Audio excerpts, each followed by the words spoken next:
มาแล้วนะครับเนี่ยท่านเจ้าอาวาสนะครับนะคณะสัตยาเตรียมพร้อมนะครับเนี่ยนาคก็เตรียมความพร้อมไว้ตัวเดี๋ยวท่านอาจจะเดินเข้าห้องน้ำห้องต้าสักกรรม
นาคทั้งสามปนมมือขึ้นตัวนะครับพร้อมศรัทธาสาธุชนนั่งได้ท่า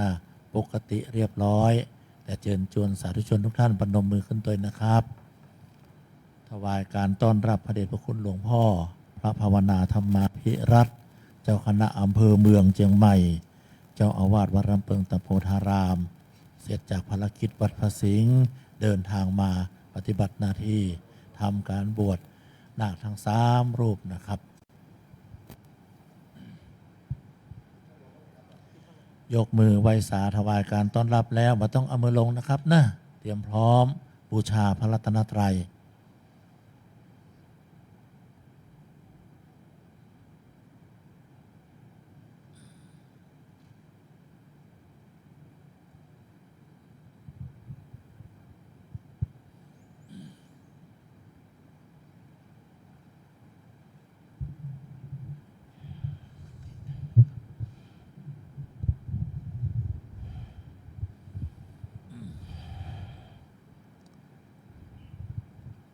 อิมินาสการเรนะอิมินาสการเรนะพุทธังอภิปูชยามะพุทธังอาภิปูชยามะอิมินาสการเรนะอิมินาสการเรนะธัมมังอภิปูชยามะธัมมังอาภิปูชยามะอิมินาสการเรนะอิมินาสการเรนะสังฆังอภิปูชยามะสังฆังอาภิปูชยามะอะระหังสัมมาสัมพุทโธภควาอะระหังสัมมาสัมพุทโธภควาพุทธังภควันตังอภิวาเทมิพุทธังภควันตังอภิวาเทมิสวากขาโตภควตาธัมโมสวากขาโตภควตาธัมโมธัมมังนามัสสามิธัมมังนามัสสามิสุปฏิปันโนภควโตสาวกสังโฆสุปฏิปันโนภควโตสาวกสังโฆสังฆังนามามิสังฆังนามามิหันธมยังพุทธัสสะภะคะวะโตปุพพภาคะนามการัง กะโรมาเซ นะโมตัสสะภะคะวะโตอะระหะโตสัมมาสัมพุทธัสสะนะโมตัสสะภะคะวะโตอะระหะโตสัมมาสัมพุทธัสสะนะโมตัสสะภะคะวะโตอะระหะโตสัมมาสัมพุทธัสสะ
เชิญนาคทั้งสามพร้อมศรัทธาสาธุชนทุกท่านกราบพระสงฆ์พร้อมกัน3 ครั้งนะครับ อัญชลี วันทาอภิวาทอัญชลี วันทาอภิวาทอัญชลี วันทาอภิวาทอัญชลี วันทาอัญชลี ตัวแทนของนาคเข้าไปถวายพานเบญจศีลครับ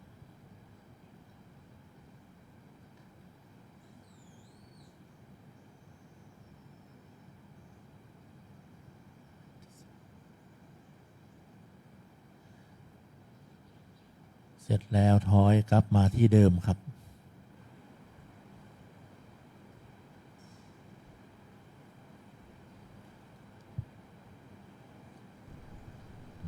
นาคทั้ง3พร้อมศรัทธาสาธุชนทุกท่านอาราธนาเบญจศีลพร้อมกันมะยังพันเตวิสุงวิสุงรักขณัตถายะติสรเนนะสหปัญจศีลานิยาจามะทุติยัมปิมะยังพันเตวิสุงวิสุงรักขณัตถายะติสรเนนะสหปัญจศีลานิยาจามะตติยัมปิมายังพันเตวิสุงวิสุงรักขณัตถายะติสรเนนะสหปัญจศีลานิยาจามะ นะโมตัสสะภะคะวะโตอะระหะโตสัมมาสัมพุทธัสสะนะโมตัสสะภะคะวะโตอะระหะโตสัมมาสัมพุทธัสสะนะโมตัสสะภะคะวะโตอะระหะโตสัมมาสัมพุทธัสสะ นะโมตัสสะภะคะวะโตอะระหะโตสัมมาสัมพุทธัสสะนะโมตัสสะภะคะวะโตอะระหะโตสัมมาสัมพุทธัสสะนะโมตัสสะภะคะวะโตอะระหะโตสัมมาสัมพุทธัสสะ พุทธังสรณังคัจฉามิ พุทธังสรณังคัจฉามิ ธัมมังสรณังคัจฉามิ ธัมมังสรณังคัจฉามิ สังฆังสรณังคัจฉามิ สังฆังสรณังคัจฉามิ ทุติยัมปิพุทธังสรณังคัจฉามิ ทุติยัมปิพุทธังสรณังคัจฉามิ ทุติยัมปิธัมมังสรณังคัจฉามิ ทุติยัมปิธัมมังสรณังคัจฉามิ ทุติยัมปิ สังฆังสรณังคัจฉามิ ทุติยัมปิสังฆังสรณังคัจฉามิ ตติยัมปิพุทธังสรณังคัจฉามิ ตติยัมปิพุทธังสรณังคัจฉามิ ตติยัมปิธัมมังสรณังคัจฉามิ ตติยัมปิธัมมังสรณังคัจฉามิ ตติยัมปิสังฆังสรณังคัจฉามิ ตติยัมปิสังฆังสรณังคัจฉามิ ปานาติปาตา เวระมณีสิกขาปะทังสมาธิยามิ ปานาติปาตา เวระมณีสิกขาปะทังสมาธิยามิ อทินนาทานา เวระมณีสิกขาปะทังสมาธิยามิ อทินนาทานา เวระมณีสิกขาปะทังสมาธิยามิ กาเมสุมิชฌาจารา เวระมณีสิกขาปะทังสมาธิยามิ กาเมสุมิจฉาจารา เวรมณีสิกขาปะทังสมาธิยามิ มุสาวาทา เวระมณีสิกขาปะทังสมาธิยามิ มุสาวาทา เวรมณีสิกขาปะทังสมาธิยามิ สุราเมรยะมัชฌัปปมาทัฏฐานา เวระมณีสิกขาปะทังสมาธิยามิ สุราเมรยะ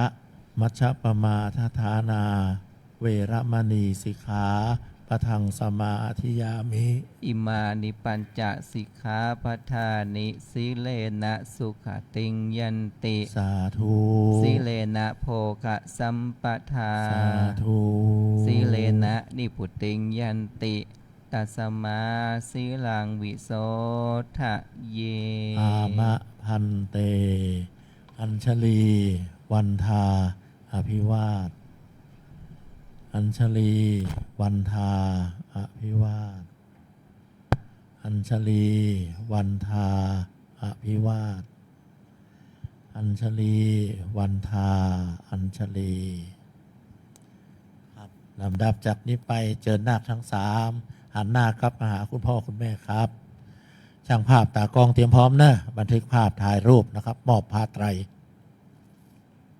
ขึ้นหน้าจอหน้ากล้องรอเลยนะครับ นาคทั้งสามพร้อมแล้วกราบคุณพ่อคุณแม่สามครั้งนะครับ อัญชลี วันทา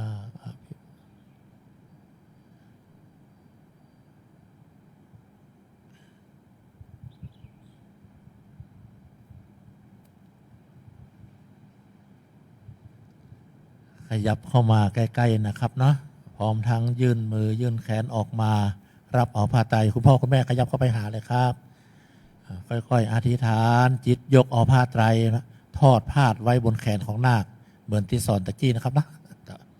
แนะนำมาได้จากนั้นตามด้วยต้นเทียนหนึ่งต้นนะครับต้นเดียวนะครับ มอบให้พระนาคต้นเดียวนะครับ นาคทั้งสามได้ผ้าไตรต้นเทียนเรียบร้อยหันหน้ากลับไปหาพระสงฆ์องค์เจ้าเลยครับ เดินเข้าไปนะครับนะที่ผมแดงๆเลยนะครับ คุณพ่อคุณแม่รออยู่ตรงบนนี่ก่อนนะครับนะรอมอบบาตรกับต้นเทียนที่เหลือนะครับ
บัดนี้นักทั้งสาม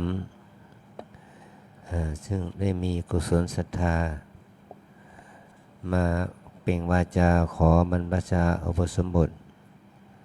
ด้วยคำว่าเอสาหังพันเตสุจิระปะรินิพพุตัมปิเป็นต้นซึ่งแปลเป็นภาษาไทยได้ความหมายว่าข้าแด่ท่านผู้เจริญข้าพเจ้าขอถึงสมเด็จพระผู้มีพระภาคแม้เสด็จดับขันธปรินิพพานนานแล้วพระองค์นั้นขอถึงพระธรรมขอถึงพระสงฆ์ว่าเป็นสรณะที่พึ่งที่ระลึกขอพระสงฆ์จงให้บรรพชาอุปสมบทแก่ข้าพเจ้า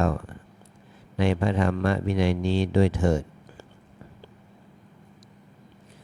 ทุติยัมปะหังพันเตตติยัมปะหังพันเตก็มีความหมายเช่นเดียวกันนี้ในบทที่สองก็กล่าวว่าอหังพันเตปะวัชชังยจามินั่นหมายความว่าข้าแต่ท่านผู้เจริญขอท่านจงให้การบรรพชาแก่ข้าพเจ้าด้วยภากาสายะที่ข้าพเจ้าถือไว้นี้ด้วยความอนุเคราะห์แก่ข้าพเจ้าด้วยเถิดทุติยัมปิแม่นครั้งที่สองตติยัมปิแม่นครั้งที่สามก็มีความหมายเช่นเดียวกันนี้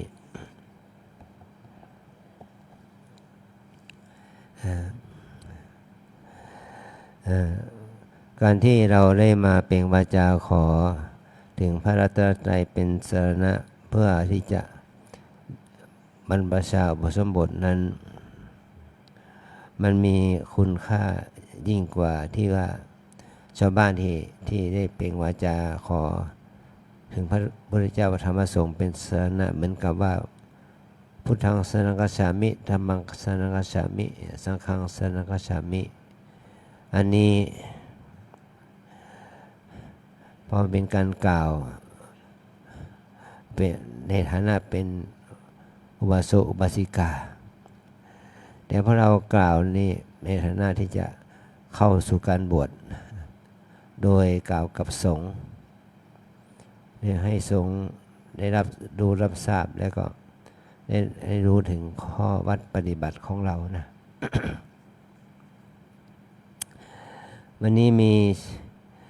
พี่น้องชาวจีนคนหนึ่งมาบวชกับเราด้วยคือลีเชียนได้มาบวชเป็นพระภิกษุมามีศรัทธาที่จะบวชสมบทก็นี่ถือว่ามีกุณบุตรพี่น้องชาวจีนก็นับถือพุทธศาสนาเช่นเดียวกันเขามาปฏิบัติเป็นโยคีร่วมกับเราเนี่ยมันเป็นมาร่วม2 เดือนละแต่ว่าเรามาเป็นโยคีกี่วันนะ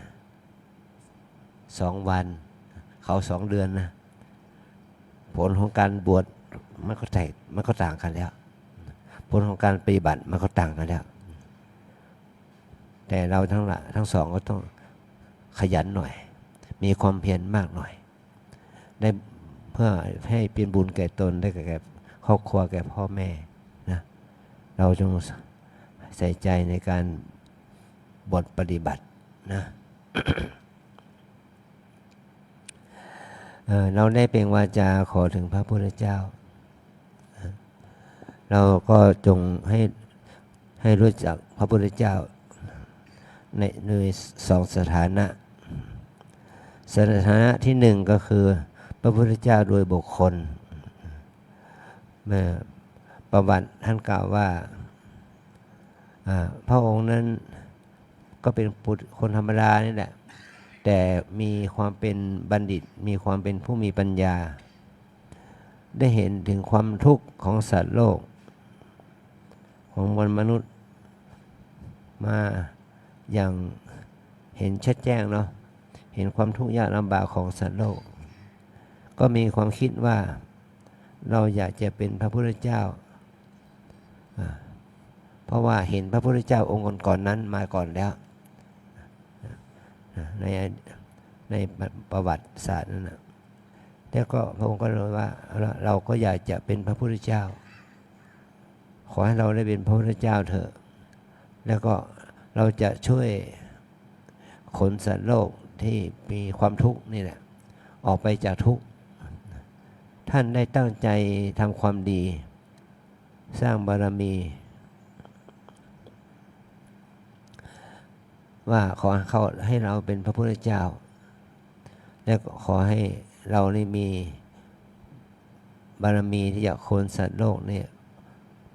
พ้นจากทุกข์ไปกับพระองค์ทำความดีอะไรก็คิดอธิษฐานจิตอย่างนี้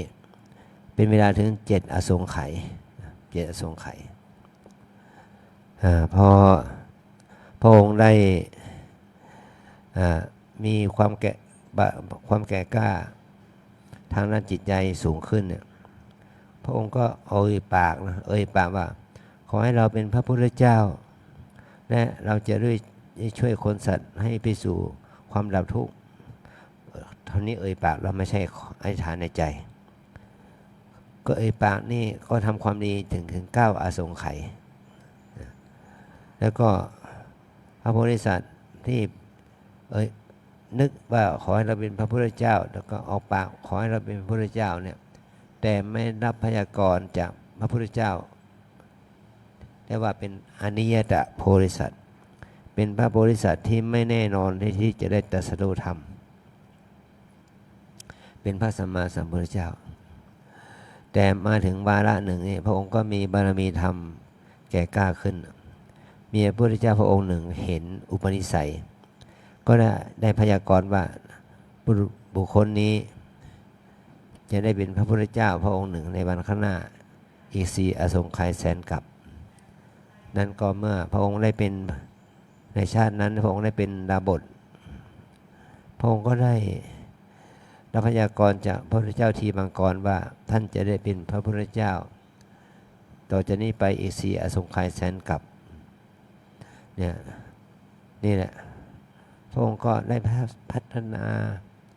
สร้างบารมีต่อจากนั้นอีก4 อสงไขยแสนกับเนี่ยที่เป็นประวัติที่เป็นชาดกต่างๆที่พระองค์ทรงสร้างบารมีนะกว่าจะได้เป็นพระพุทธเจ้าในชาติสุดท้ายนะที่มาเกิดมาเป็นเจ้าชายสิทธัตถะแล้วก็ได้เห็นคนแก่คนเจ็บคนตายพระองค์ก็ทรงสลดสังเวชใจละพระองค์ก็ตัดสินพระทัยออกบวชแล้วก็หวังว่าจะหาวิธีการแก้ทุกข์ของมนุษย์คือที่เป็นความทุกข์ที่มนุษย์จะต้องเจอคือความแก่ความเจ็บความตายต้องใช้เวลาอีก6 ปีพระองค์จึงได้บรรลุธรรมด้วยปัญญาของพระองค์และพระองค์ก็ได้ทรงสั่งสอนสัตว์โลกตั้งแต่พระปัญจวัคคีย์ท่านกุญญทัญญะเนี่ยมาเป็นเวลา45 ปีมีพระธรรมคำสั่งสอนที่พุทธบริษัททั้งหลายภิกษุบริสุทธิ์เป็นต้นเนี่ยได้รวมแล้วได้ 84,000 พระธรรมขันธ์เนี่ยและเป็นพระธรรมวินัยของพระพุทธเจ้าและพระองค์ก็ทรงนิพพานแล้วทรงได้มอบธุระดูแลพระศาสนานี้ต่อให้แก่พระสงฆ์ตั้งแต่พระสงฆ์ทั้งหลายเหล่านั้นก็รักษาพระศาสนามาได้ 2,568 ปีมาแล้วแต่พระองค์ดำรงอยู่ในโดยที่พระองค์ทรงเผยแพร่ธรรมเนี่ย45 ปีแต่ว่าพระองค์นิพพานไปต้องให้พระสงฆ์นั้นดูแลพระศาสนามาถึง 2,568 ปีนะมาจนถึงปีนี้วันนี้เดือนนี้เราได้มาบวชเนี่ยถือว่าเป็นคุณของพระสงฆ์ที่ได้รักษาพระธรรมวินัยพระศาสนาแต่ถ้าไม่มีพระพุทธเจ้าผู้ทรงมหากรุณาธิคุณเทศสั่งสอนพระธรรมวินัยไว้ก่อนเราก็ไม่สามารถที่จะนำเอาหลักคำสอนนั้นมาจากไหนนี่แหละเพราะว่าเราจนเห็นคุณค่าที่พระองค์นั้นทรงพระมหากรุณาธิคุณสอนสัตว์โลก45 พรรษาแล้วก็ แล้วก็ก่อนที่จะพระองค์จะนิพพานเนี่ยพระองค์ก็มอบพระธรรมวินัยนี่เป็นศาสดาข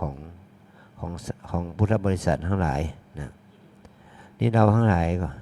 เห็นว่าพระพุทธเจ้านั้นพระองค์ได้ทรงพระมหาการุณอย่างนี้มีพระปัญญาที่คุณอย่างนี้มีพระบริสุทธิ์ที่คุณอย่างนี้พระองค์ได้ทรงสละตนเพื่อมวลสัตว์โลกอย่างนี้นี่ว่าคุณของพระพุทธเจ้าและพระธรรมที่พระองค์ทรงแสดงนั้นพระองค์ไม่ได้ตรัสรู้เองด้วย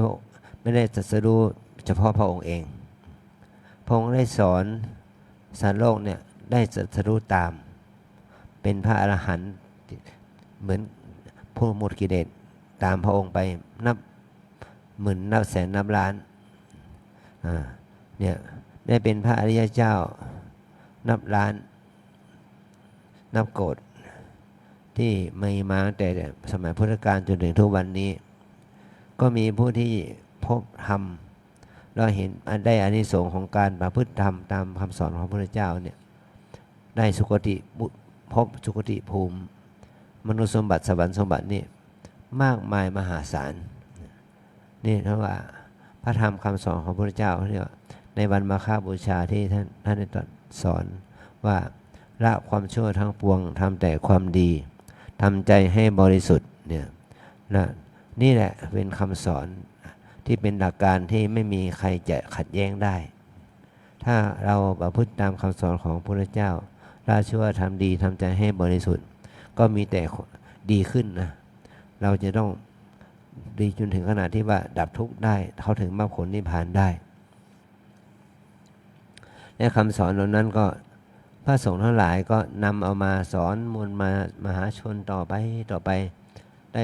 2,600 กว่าปีมานี้นะนี่เราต้องถึงว่าคุณของพระสงฆ์มีศีลพระสงฆ์ก็คือว่าได้แก่พุทธบริษัทภิกษุภิกษุณีอุบาสกอุบาสิกาท่านถึงพร้อมด้วยศีลสมาธิปัญญานั่นแหละนะขอให้เราทั้งหลายได้เห็นคุณของพระรัตนตรัยอย่างนี้แต่พระรัตนตรัยในลักษณะที่สองเราจะทำอย่างไรเราจะเห็นพระรัตนตรัยพระรัตนตรัยก็คือได้แก่การปฏิบัติของเรานี่แหละถ้าเราทั้งสามเนี่ยประพฤติปฏิบัติกันปัญญามันเจริญขึ้นศีลสมาธิมันเจริญขึ้นนั่นแหละเราจะเข้าถึงเราก็จะได้เห็นพระพุทธเจ้าได้เห็นพระธรรมได้เห็นพระสงฆ์ละพระธรรมก็คือตัวสภาพจิตที่มันดีขึ้นเรื่อยๆสติสมาธิปัญญามันเกิดขึ้นเรื่อยๆความเพียรความอดทนความศรัทธามันเกิดขึ้นกับใจเราเรื่อยๆจากการปฏิบัตินั่นแหละคือความเจริญขึ้นของพระธรรมแล้วก็เราจะเจริญขึ้นมาในพระศาสนานี้ได้อย่างไรก็ได้ด้วยการที่เรารักษาศีลให้สะอาดให้สมบูรณ์ขึ้นให้สมาธิเราดีขึ้นจะทำให้ปัญญาของเราดีขึ้นความรู้ความเข้าใจในพระศาสนาอริยสัจธรรมของเราก็ดีขึ้นอันนี้ก็เป็นเหตุให้เรานั้นได้ดำเนินชีวิตไปตามแนวทางของพระอริยเจ้านะเนี่ยขอให้เราทั้งหลายได้รู้ว่าถ้าเราประพฤติปฏิบัติแล้วมันก็จะทำให้เราดำเนินชีวิตชอบกายวาจาก็ทำในสิ่งที่ชอบพูดในสิ่งที่ชอบเนี่ยก็จะทำให้การเข้าถึงพระรัตนตรัยของเราด้วยใจโดยการ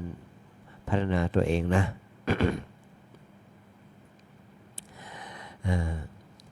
ต่อเมื่อเรามาปฏิบัติธรรมที่นี่เรามาบวชที่นี่เราจะได้อานิสงส์ของการบวช3 ประการที่1ก็คืออานิสงส์ของตัวเองเมื่อเราปฏิบัติเราจะได้เข้าถึงกฎระเบียบกฎเกณฑ์วิธีการวิถีชีวิตของความเป็นนักบวชในการนุ่งการห่มการต้องนุ่งห่มอย่างนี้แล้วก็ดำเนินชีวิตอย่างนี้ก็คือว่าต้องบิณฑบาตนะดำเนินชีวิตที่ต้องตื่นเช้าล้างหน้าแปรงฟันบ้วนปากทำวัดสวดมนต์ภาวนาปัดกวาดเช็ดถู ดูแลบริขารดูแลวัดดูแลข้อวัดปฏิบัติของเราเนี่ยเมื่อเราก็จะได้ขัดเกลาตนเองนะมีความคิดที่ดีขึ้นมีทัศนคติเกี่ยวกับตัวเองเกี่ยวกับครอบครัวเกี่ยวกับพ่อแม่พี่น้องญาติมิตรมีทัศนคติต่อสังคมที่ดีขึ้นนี่แหละเป็นประโยชน์ที่เกิดขึ้นจากการที่เราได้มาบวชอันที่สองก็คือว่ามันประโยชน์กับพ่อแม่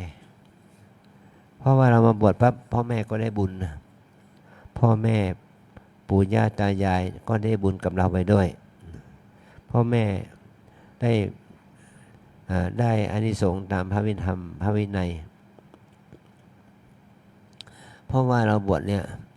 เราจะต้องได้รับอนุญาตจากพ่อจากแม่พ่อแม่ก็มีความชื่นใจปิติอิ่มใจที่เราได้บวชพี่น้องญาติมิตรก็มีความอิ่มใจสุขใจที่เราได้บวช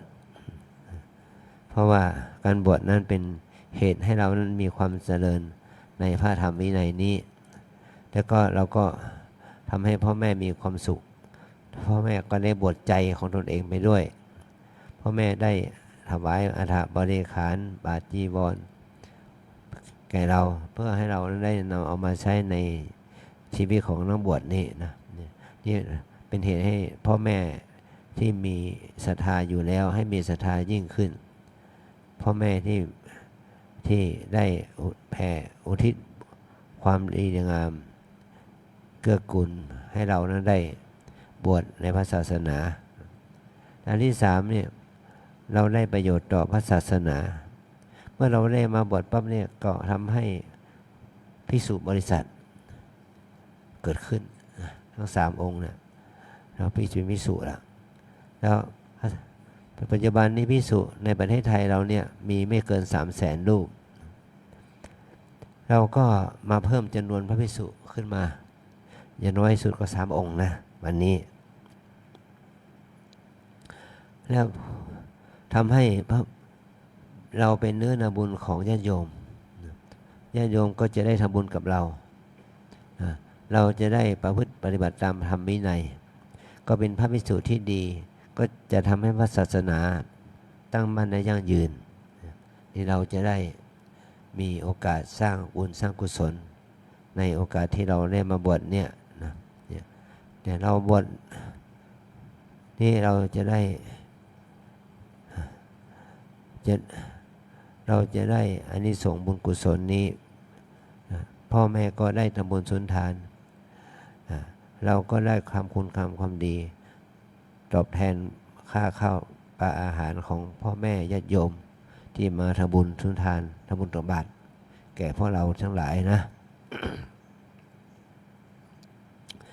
เราบวชนี่เราไม่ใช่ว่าจะนุ่งห่มผ้าเหลืองเฉยๆเราบวชเพื่อเราจะต้องมีการปฏิบัติด้วยนะการบวชที่แท้จริงก็คือบวชใจสำหรับจิตใจของเราให้สะอาดด้วยประการต่างๆนี่เราจะต้องก่อนที่เราจะนุ่งผ้าคาสาวพัสเนี่ยเราจะต้องให้จิตของเราสัมผัสกับพระกรรมฐานก่อนให้จิตของเราสัมผัสพระกรรมฐานแล้วเราจึงจะสมควรแก่การนุ่งห่มผ้ากาสาวพัสซึ่งเป็นดุจดั่งธงชัยของพระอรหันต์นะขอให้เราว่าตามเนี่ยว่าตามเกสาโลมานะขาทันตาตะโจทันตานะขาโลมาเกสาโลมานะขาทันตาตะโจทันตานะขาโลมาเกสาโลมานะขาทันตาตะโจนี่ว่าเกสาแปลว่าผมโลมาแปลว่าขนนาขาแปลว่าเล็บทันตาแปลว่าฟันตะโจแปลว่าหนังผมขนเล็บฟันหนังเนี่ยมันทำไมถึงเป็นกรรมฐานได้ก็ ก็พระองค์ได้ทรงตรัสว่า ผมขนเล็บฟันหนังเนื้อเอ็นกระดูกพวกเนี้ยมันเป็นองค์ประกอบของชีวิต ที่มันเป็นถ้าเราไม่รักษาไม่ดูแลไม่เอาใจใส่ มันจะเป็นโรคเป็นภัยไข้เจ็บเกิดขึ้นเราต้องดูแลเอาใจใส่มัน ถ้าไม่ดูแลเอาใจใส่มันก็เป็นสิ่งปฏิกูลไม่สะอาดอันเนี้ยเพราะร่างกายของคนเราทุกคนเนี่ยมันก็มีโรคภัยไข้เจ็บเบียดเบียนแม้แต่อาจารย์เองก็วัน2-3 วันมานี้ก็เป็นไข้หวัดถ้าเป็นไข้เป็นโรคเป็นภัยเราต้องรักษากินอยู่กินยามันจะทุเราเบาบางขึ้นมาได้เนี่ยเราคือว่ามันเป็นแดงของโรคเป็นที่สะสมของโรคเราทั้งหลายก็พิจารณาไว้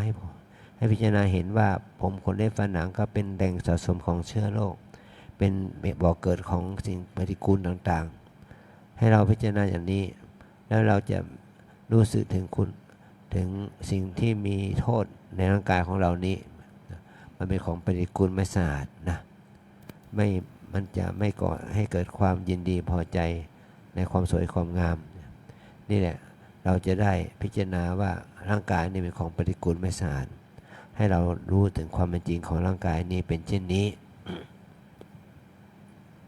เอาตอนนี้ไปขอให้ถอดเสื้อออกเพื่อจะได้รับพระกรรมฐานนะ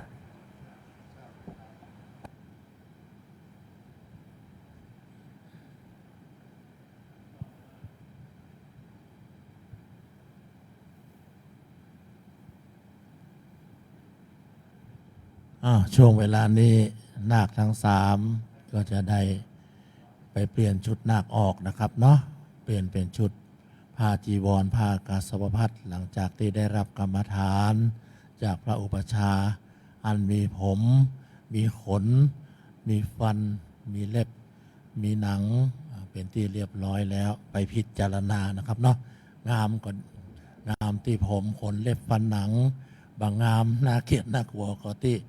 ผมขนเล็บฟันหนังนี่แหละนะครับเนะมีความเป็นอดีตมีความเป็นปัจจุบันและอนาคตพิจารณาเสมอก็ทำให้ได้เข้าสู่สภาวะธรรมชั้นสูงได้เหมือนกันนะครับนะในโอกาสนี้ที่ดีอันนี้ที่คณะสัทธาสาธุชนทราบว่าอีสานก็มีนะครับนาตะกี้นะครับนะเมืองจีนก็มีเมืองไทยก็มีนี่กันหมดในเดือนเมษายนนะครับนะวันที่15เป็นวันถลิงศกปีใหม่เมืองแบบล้านนานะครับเนาะจะมีการสงน้ำพระมีการทำบุญตักบาตรในวันถลิงศกปีใหม่พญาวันนั้นจะมีการทอดผ้าป่าสามัคคีมหากุศลนะครับเนาะจะขออนุญาตนำเอาผ้าป่ากองบุญกองกุศลในวันปีใหม่เมือง15เมษายนพญาแจกให้ศรัทธาสาธุชนได้ร่วมอนุโมทนาสาธุการด้วยนะครับเ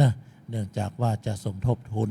บูรณะหอพระไตรปิฎกอันเป็นพระธรรมคำสั่งสอนซึ่งเป็นผลงานของท่านเจ้าอาวาสองค์เดิมอย่างที่เล่าให้ท่านฟังตะกี้นะครับเนาะท่านมรณภาพไปแล้ว100 ปีชาตการผลงานของท่านนั้นก็ต้องเสื่อมโทรมเป็นธรรมดาตอนนี้จำเป็นต้องบูรณะคือมันอยู่ยงเป็นที่ประดิษฐานพระไตรปิฎกพระธรรมคำสั่งสอนต่อไปก็เชิญชวนศรัทธาสาธุชนในโอกาสอันดีในวันที่มาบวชลูกบวชหลานบวชพระใหม่นี้ร่วมอนุโมทนาในบุญในกุศลบูรณะผ้าป่ากล่องนี้นะครับเนาะพร้อมๆกันไปนะครับนะ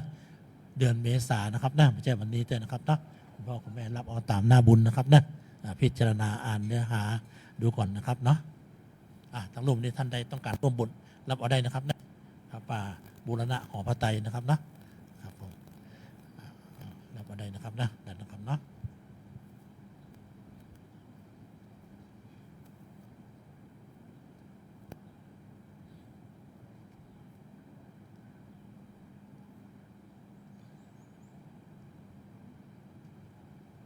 สาธุชนทั้งเพศท่านใดต้องการร่วมบุญนะครับนะได้นะครับนะ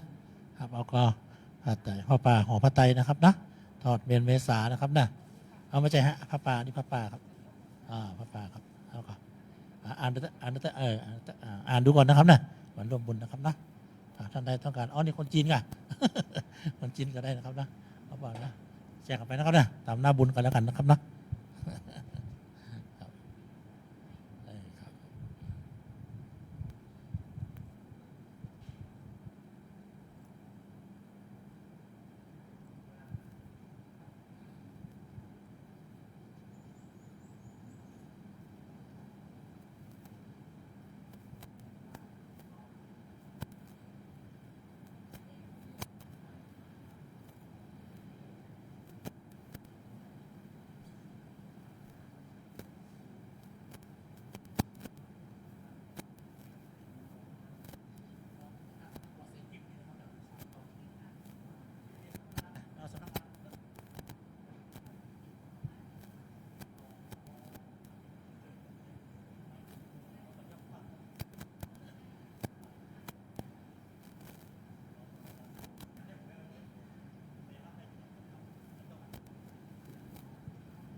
ยังไม่ได้ทอดวันนี้พรุ่งนี้นะทอดวันที่15 เมษายนนะครับเนาะแต่ว่าท่านใดต้องการร่วมบุญในวันนี้ก็ได้เหมือนกันนะครับนะวันนี้ก็ดีใจตัวที่มีคนจีนมาบวชด้วยนะครับเนาะแล้วก็ดีใจที่สุดที่ท่านหลิวจงอี้มานะครับนะถ้าหลิวจงอี้ประมาณนี้ยุ่งกันใหญ่นะครับนะประเทศไทยเอา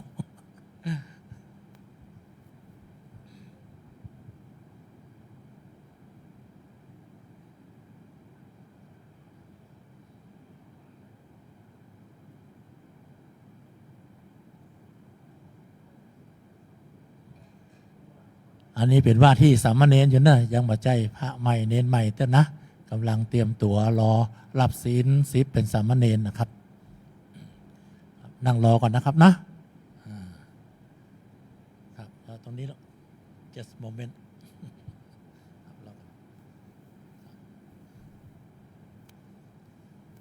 เดี๋ยวรอรูปที่3นะครับนะรูปที่3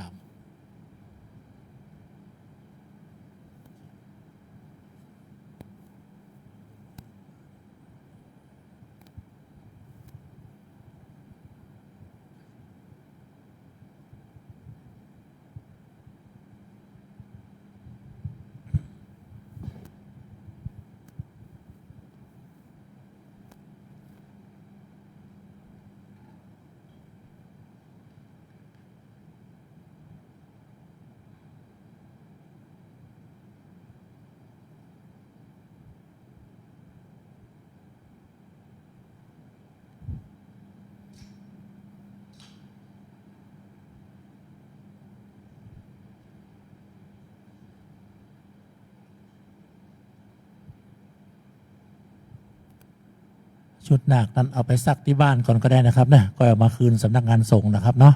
หรือว่าต้องการจะคืนเลย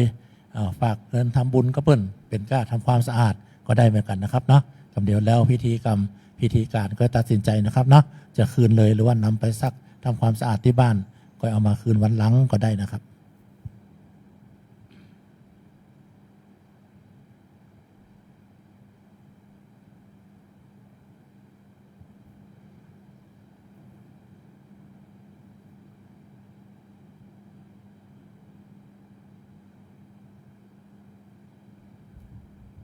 ว่าที่สามเณร2 ท่านคุกเข่าขึ้นนะครับนะอันที่3มาละ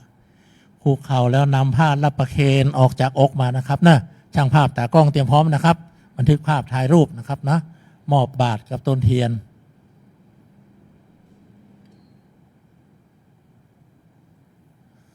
พร้อมแล้วยกบาตรถวายท่านนะครับนะยกบาตรก่อนนะครับนะ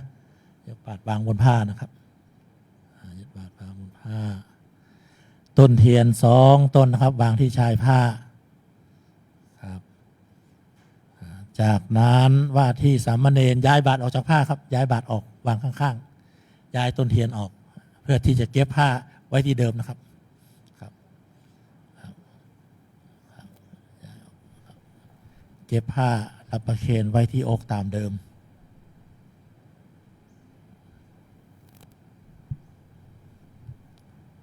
ใช้แขนทั้ง2 ข้างอุ้มเอาบาตรครับมือซ้ายขวาจับต้นเทียนข้างละ1 ต้นพร้อมแล้วหันหน้ากลับเลยครับไปหาพระอุปชาครับเดินเข้าไปเลยครับเมื่อว่าที่สามเณรทั้ง3 ท่านไปถึงด้านหน้าพระสงฆ์เป็นที่เรียบร้อยเจิญคุณพ่อคุณแม่กราบพระเสร็จแล้วลงนั่งสาราบาตรด้านข้างได้เลยนะครับนะหรือว่าจะไปทำธุระห้องน้ำไปได้เลยครับ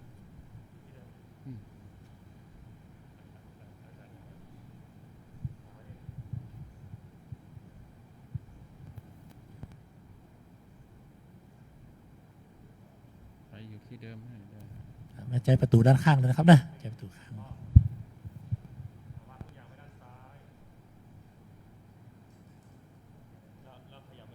ขยับไปที่เดิมวางซ้าย วางไว้ซ้ายมัน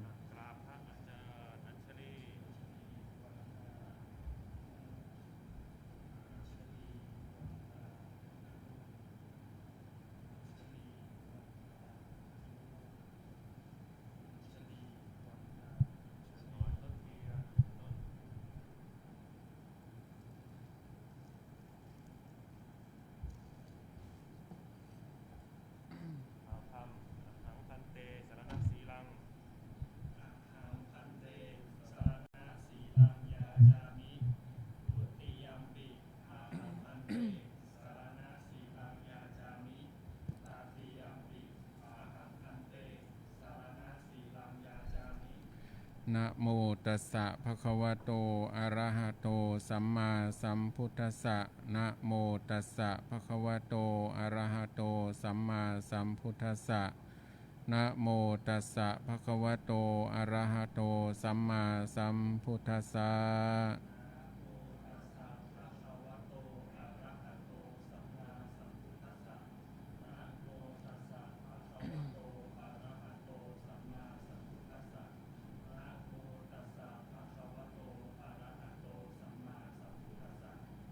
ยะมหังวัฏามิตังวะเทหิพุทธังสารนังคัจฉามิ ธัมมังสารนังคัจฉามิ สังฆังสารนังคัจฉามิ ทุติยัมปิพุทธังสารนังคัจฉามิ ทุติยัมปิธัมมังสารนังคัจฉามิ ทุติยัมปิสังฆังสารนังคัจฉามิ ตติยัมปิพุทธังสารนังคัจฉามิ ตติยัมปิธัมมังสารนังคัจฉามิ ตติยัมปิสังฆังสารนังคัจฉามิ ติสรณะขมนังนิธิตัง ปานาติปาตาเวรมณีอทินนาทานา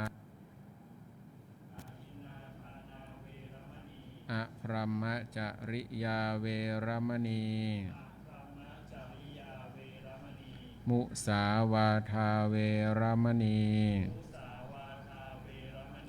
สุราเมรยมัชฌะปมาทฐานาเวรมณี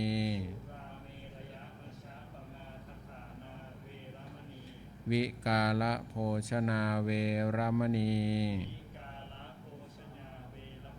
นัจจคีตวาทิตวิสุกะทัสนาเวรมณี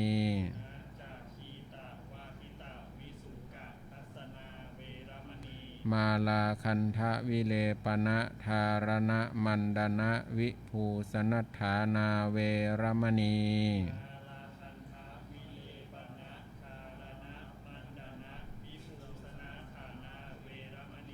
อุจจาสยนะมหาสยนาเวรมณี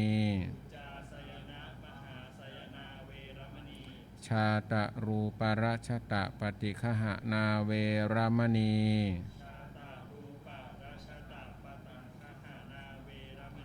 อิมานิทัสสะสิกขาปทานิสมาธิยามิ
ปฏิรูปังโอปายิกังปาสาธิเกนะสัมปาเทหิ อันเนอัจฉตะเคทานิเทโรไมหังคาโรอาหังปีเทระสัพพาโรอัจฉตะเคทานิเทโรไมหังคาโรอาหังปีเทระสัพพาโรอัจฉตะเคทานิเทโรไมหังคาโรอาหังปีเทระสัพพาโรอัญชลีวันทาอัญชลีวันทาอัญชลีวันทาอัญชลีวันทาอัญชลีพักเพีย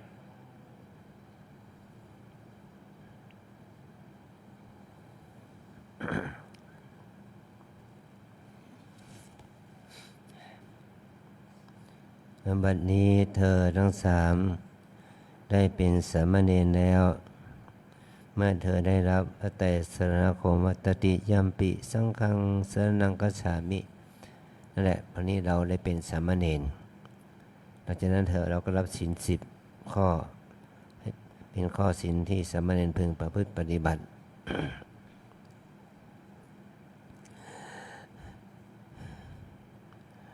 เธอได้เป็นสามเณรเมื่อเวลา 14:25 นาทีเธอได้พ้นจากความเป็นคฤหัสถ์ชาวบ้าน ให้เราถือได้ลึกไว้เสมอว่าเราเป็นผู้ที่เป็นนักบวชแล้ว เป็นนักบวช เราเพิ่งรู้ถึงคุณค่าของความเป็นสมณะนักบวชทำให้เราจะต้องใส่ใจในพฤติกรรมทางกายทางวาจาของเรานี่เป็นไปในทางที่ดีงามเธอได้เปล่งวาจาขอนิสัยกับเราว่าอาหังพันเตนิสยังยจามิขอท่านจงให้นิสัยแก่ข้าพเจ้านิสัยแปลว่ากิริยาแห่งการพึ่งพิงหมายความว่าเธอได้มาบวชก็ต้องรู้ศึกษาข้อวัดปฏิบัติข้อศีลข้อธรรมต่างๆจากอุปชฌาย์อาจารย์จากพระพี่เลี้ยงว่าเราจะนุ่งอย่างนี้ห่มอย่างนี้มีอาถรรพ์บริขารอย่างนี้ต้องบิณฑบาตอย่างนี้ต้องกินต้องดื่มอย่างนี้เราก็พึงประพฤติปฏิบัติตามข้อศีลข้อวัดของเรานะดังนั้นเธอได้ขอเราเป็นพระอุปชฌาย์ว่าอุปชฌาย์โยเมพันเตโหหิขอท่านจงเป็นอุปชฌายะของข้าพเจ้าอุปชฌาย์แปลว่าผู้เพ่งโดยตระหนักหรือผู้นำเธอเข้าหมู่สงฆ์หมายความว่าเราจะทำหน้าที่ดูแลเอาใจใส่ข้อวัดปฏิบัติในน้อยครูบาอาจารย์จะและพระเป็นเดียงก็จะตักเตือนเธอในสิ่งที่ควรทำและไม่ควรทำนะแล้วก็อุปชฌาย์ก็ทำหน้าที่จะนำเธอเข้าหมู่สงฆ์เพื่อให้สงฆ์นั้นได้ลงมติรับเราเป็นพระภิกษุนะจึงได้กล่าวถามเธอ3 ข้อว่าปฏิดูปังเธอรับว่าสาธุพันเตนะอุปาเยกังสาธุพันเตปัสสาธิเกนะสัมปเดหิสาธุพันเตปฏิรูปังแปลว่าปฏิรูปแปลว่าทำให้ดีขึ้นเธอหมายความว่าเมื่อเราบวชแล้วเราต้องทำตัวเองให้ดีขึ้นเป็นนักบวชเป็นผู้ที่ศรัทธาญาติโยมเคารพนับถือเราต้องทำตัวเองให้ดีขึ้นโอปายิกังแปลว่าชอบด้วยอุบายของบัณฑิตคือหมายความว่าถ้าเราปฏิบัติเป็นพระเราต้องมีข้อศีลข้อวัดตามแนวทางตามพระธรรมวินัยของพระพุทธเจ้าเรียกได้ว่าเราต้องเป็นข้อวัดข้อปฏิบัติของพระสงฆ์อันที่3ปัสสาธิเกนะสัมปเดหิเธอทั้ง3จงทำตัวเองให้เป็นที่น่าเลื่อมใสของญาติโยมเนี่ยเธอก็รับว่าสาธุพันเตเป็นที่น่าเลื่อมใสหมายความว่ามี3อย่างด้วยกันเลื่อมใสต่อโดยสงฆ์หมายความว่าเราอยู่ที่นี่ก็พระสงฆ์ในวัดเนี่ยเป็นต้นนะก็ศรัทธาเราเห็นว่าเรามาเป็นพระเป็นพระภิกษุที่ดีแล้ว2ก็คือว่าเป็นที่น่าเลื่อมใสของพ่อแม่ตระกูลเราพ่อแม่พี่น้องของเราก็มาเยี่ยมเราแล้วก็เห็นว่าเราเป็นพระที่ ที่มีความสำรวมมีความมีสติสัมปชัญญะพูดหรือทำหรือพูดในคำพูดที่ดีพฤติกรรมที่ดีก็ที่แสดงออกก็เป็นสมกับความเป็นพระอันที่สามก็เป็นที่เลื่อมใสของสังคมเมื่อศรัทธาญาติโยมมาวัดเราเนี่ยมันมาจากหลายหลายที่หลายแห่งเขามองเห็นพระเขาไม่ได้มองเป็นญาติเขามองเป็นด้วยความเป็นพระภิกษุผู้ปฏิบัติดีปฏิบัติชอบเราก็มีกรรมกิริยาอาการทางกายวาจาในทางที่ดีต่อเขาก็จะเลื่อมใสพระสงฆ์ศรัทธาเลื่อมใสในข้อวัดปฏิบัติของพระภิกษุที่อยู่ในวัดนั้นๆนะต่อมาที่ให้ผู้กล่าวว่าอาชาเคธานิเทโรหมายความว่าตั้งแต่บัดนี้เป็นต้นไปภาระของข้าพเจ้าเหมือนภาระของพระเถระภาระของพระเถระเหมือนภาระของข้าพเจ้านั่นหมายความว่าเราบวชใหม่เรายังไม่รู้จักข้อวัดปฏิบัติที่ดีก็ครูบาอาจารย์เจ้าหน้าที่จะต้องดูแลเราแล้วก็กิจกรรมอะไรก็ตามแต่ในวัดเราก็ช่วยวัดเหมือนกับว่าช่วยปัดกวาดเช็ดถูช่วยทำกิจวัตรทำวัดสวดมนต์อย่างนี้น่าเป็นภาระของเราเหมือนกันนะตัวนี้ไปจะได้ยกเธอขึ้นเป็นวิสุในพระพุทธศาสนาชื่อของเธอยังเป็นภาษาไทยอยู่แต่ตอนนี้เราจะตั้งฉายาให้ใหม่ว่าอย่างนี้สมีดีเชียนชยันโตนะพิชาพิลาแดงสิริธรรมโมแล้วก็วีรศักดิ์ตันทองยนะทาโรนะถ้าพระกรรมจะถามว่ากินนโมสิเธอชื่ออะไรก็ให้ตอบว่าอหังพันเตชยันโตนามะอหังพันเตสิริธรรมโมนามะอหังพันเตยนะทาโรนามะถ้ากรรมจะถามอีกว่าโกนามะเตวปัชโยปัชยะของเธอชื่ออะไรก็ตอบท่านว่าปัชโยเมพันเตยัสมาจินเนสีโรนามะอย่างนี้นะตอนนี้ได้จะมาบอกบาทและบริขารต่อไปว่าสินี้ก็ตอบขั้นว่าอามาพันเตนะ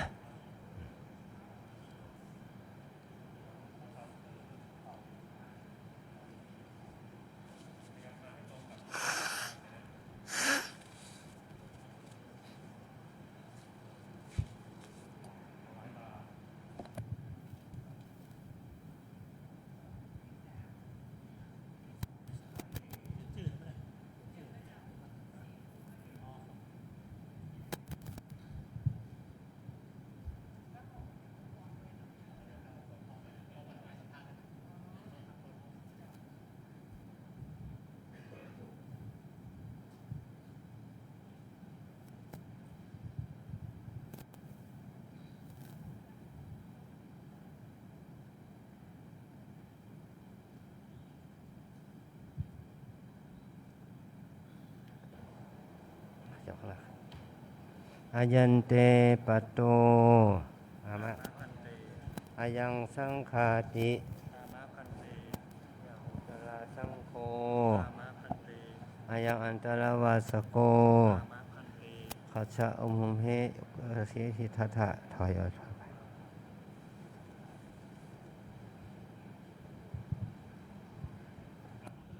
นิมนต์พระใหม่เน้นใหม่นะครับนะเน้นใหม่3 รูปนะครับนะยืนหลังผ้าขาวนะครับนะเว้นผ้าขาวนะครับนะห้ามเหยียบนะครับเดินอ้อมไปเข้าสู่ช่วงที่2นะครับนะต่อจากนี้ไปช่างภาพต้องการบันทึกภาพถ่ายรูปเว้นระยะห่างเหมือนที่บอกตะกี้นะครับนะถอยห่างแบบที่ผมยืนเนี่ยนะครับเนาะบันทึกภาพถ่ายรูปได้นะครับตอนนี้จะเป็นสังฆกรรมแล้วนะครับ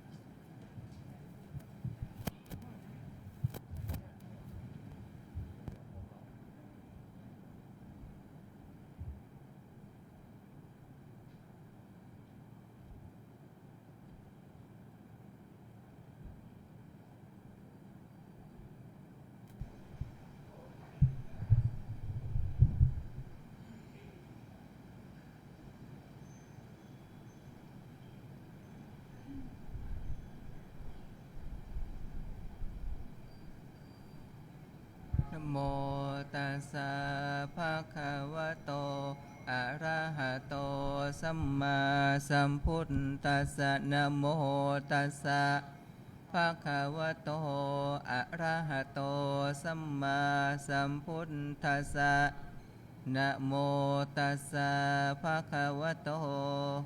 อะระหะโตสัมมาสัมพุทธัสสะ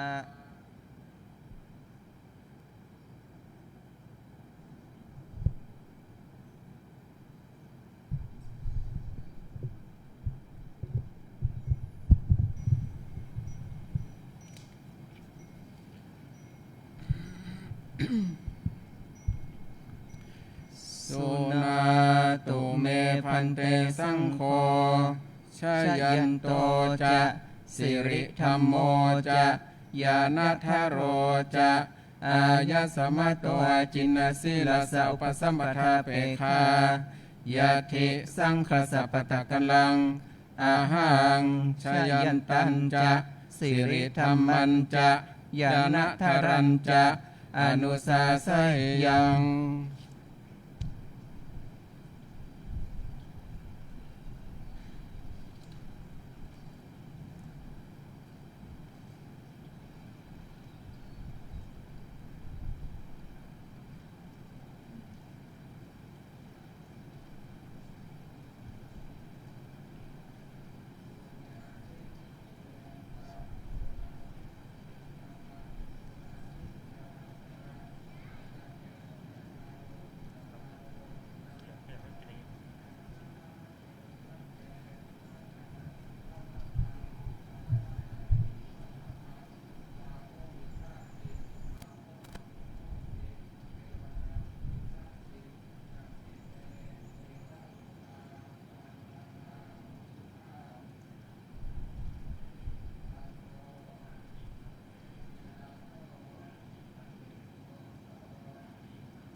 สุนา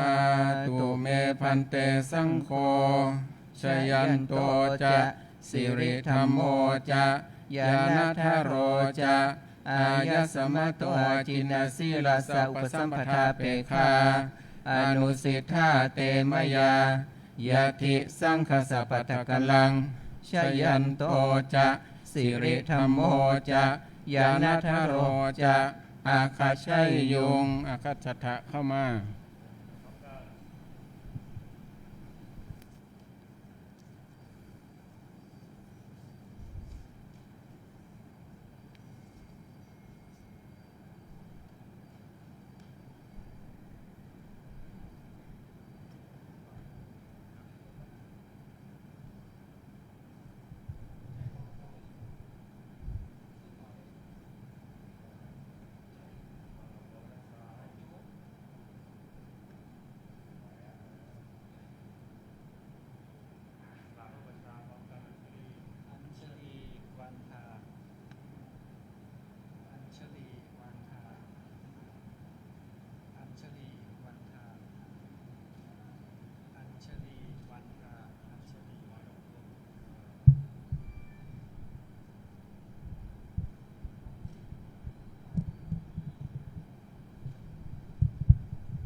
อิธานิโค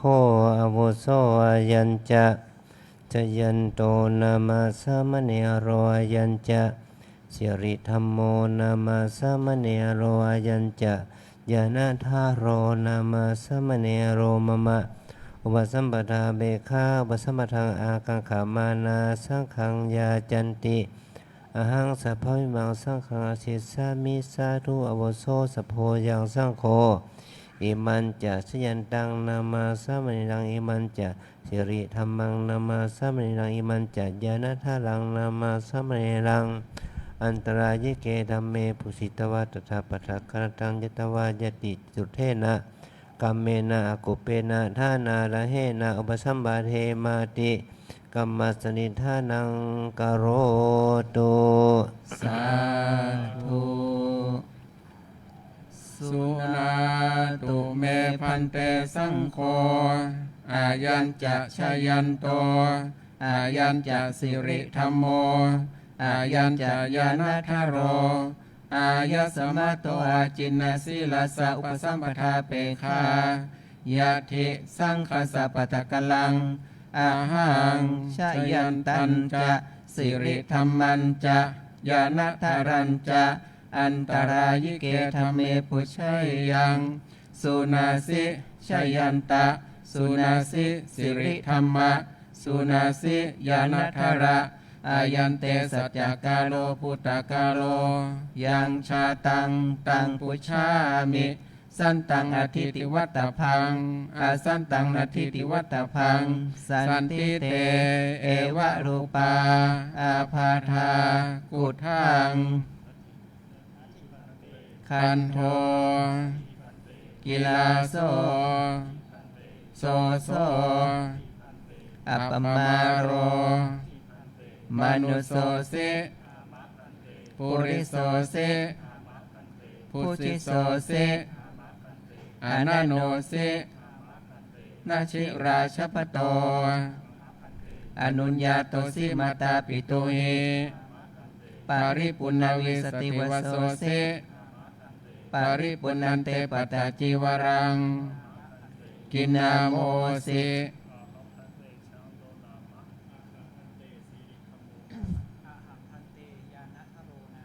โกนามะเตอุปัชชายโย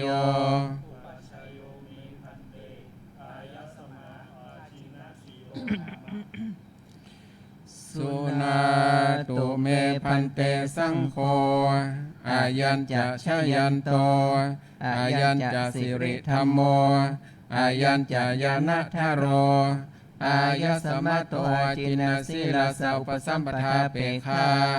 ปาริสุทธานตรายิเกหิธรรมเมหิปาริปุณณมิเมสังปตาจิวรังชยันโตจะสิริธรรมโมจะญาณธาโรจะสังฆังอุปสัมปทังยาจันติอายะสมัตตาจินสิเลนุปัชชาเยนะยะทิสังคสัปปะตะกลังสังโฆชยันตันจะสิริธรรมันจะญาณธารันจะอุปสัมปทัยยะอายะสมัตตาจินสิเลนุปัชชาเยนะเอสายติสุนา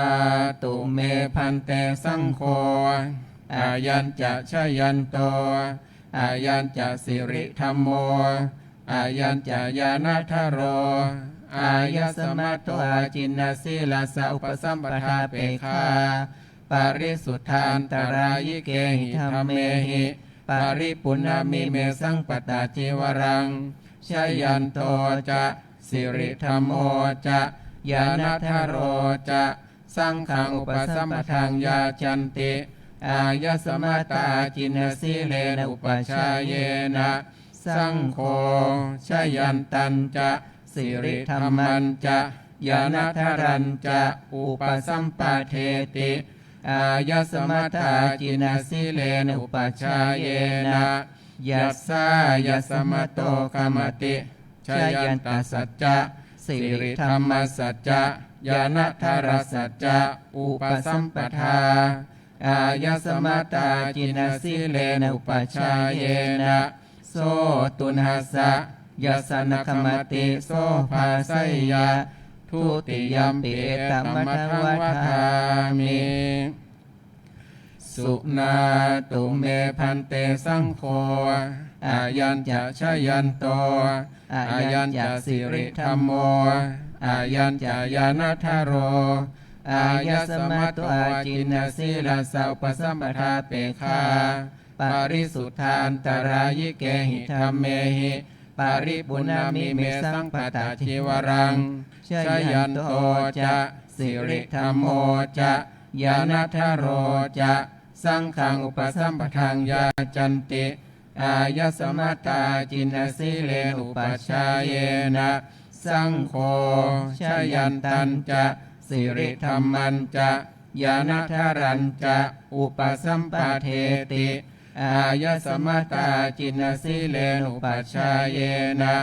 ยัสสายสมัตโตคมติชยันตัสสัจจะสิริธรรมสัจจะญาณทรสัจจะอุปสัมปทา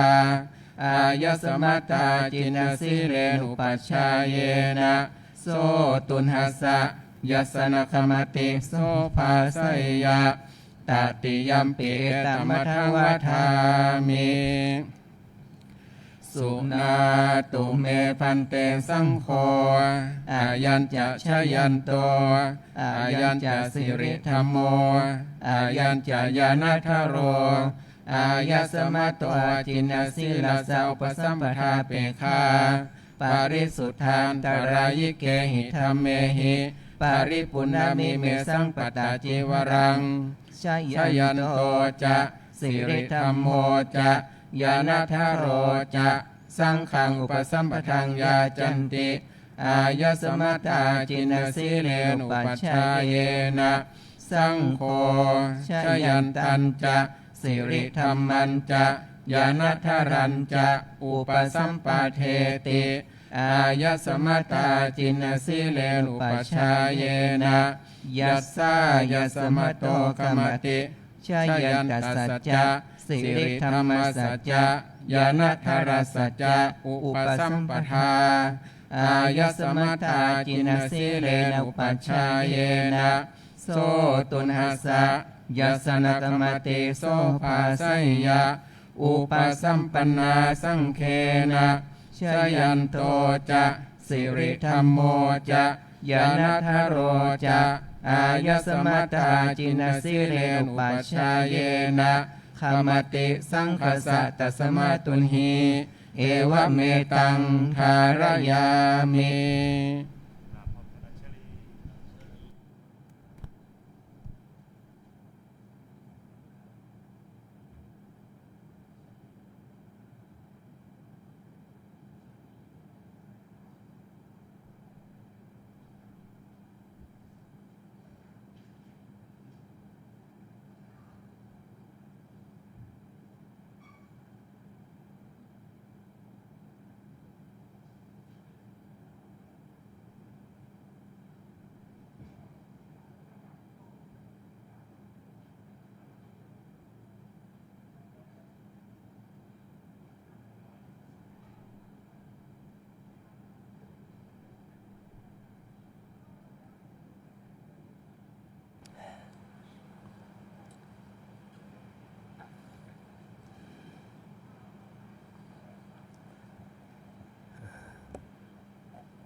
เรียเชียนภิกษุเจียนโตสิริธรรมโมยนะทโรวันนี้เราเป็นพระภิกษุแล้วโดยมติของคณะสงฆ์ทั้งมวลที่ประชุมสงฆ์กัน15รูปเราได้เป็นพระภิกษุเวลา 14:53 นาที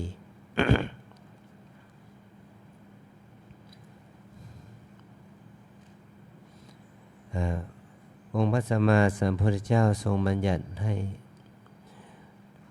พระสงฆ์ให้พระประชาจะต้องบอกธรรม8ประการในอนุศาสตร์8อย่างให้ภิกษุผู้บวชใหม่ได้รับทราบรับรู้ว่าเมื่อเราบวชแล้วจะทำอะไรบ้างเป็นอะไรบ้างข้อใหญ่ๆ เรียกว่าข้อที่ควรทำมี4ข้อ ข้อที่ควรเว้นมี4ข้อ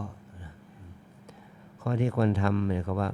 เราเป็นภิกษุแม้ว่าเราจะเป็นคนมีเงินมีสินมีทรัพย์มีฐานะอะไรก็แล้วแต่ เมื่อเราบวชแล้วเราต้องดำเนินชีวิตด้วยการบิณฑบาต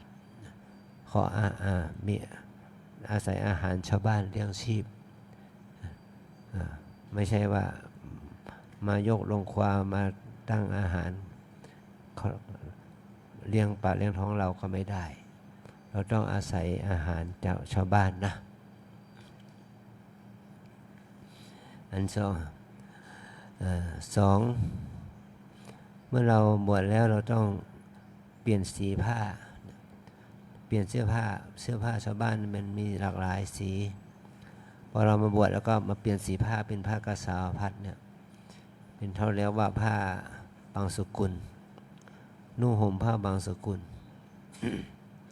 เป็นผ้าแต่ปัจจุบันนี้เราได้นุ่งผ้าที่มีเนื้อดีเป็นผ้าโทเรป่านโทเรผ้าไหมผ้าป่านโทเรผ้าขนสัตว์ผ้ามิสรินผ้าฝ้ายอะไรเนี่ยก็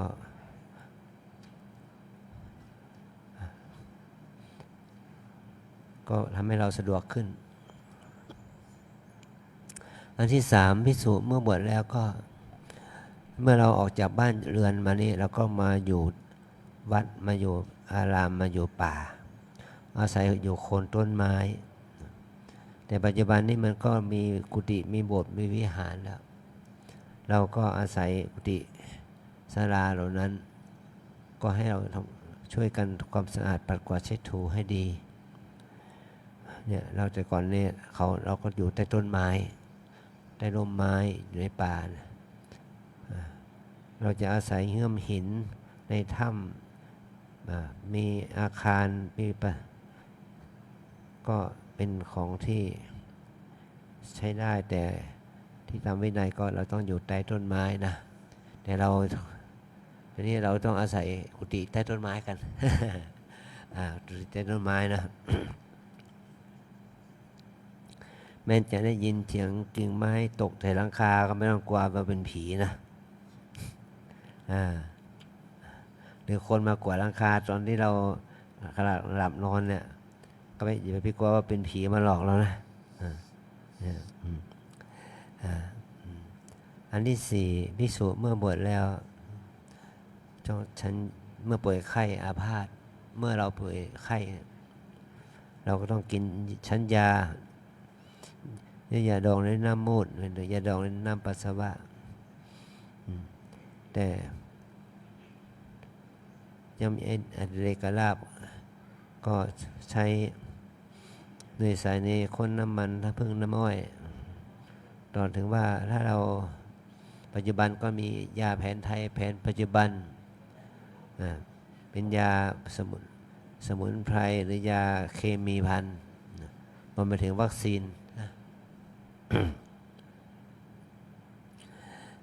นี่ข้อ4ข้อนี้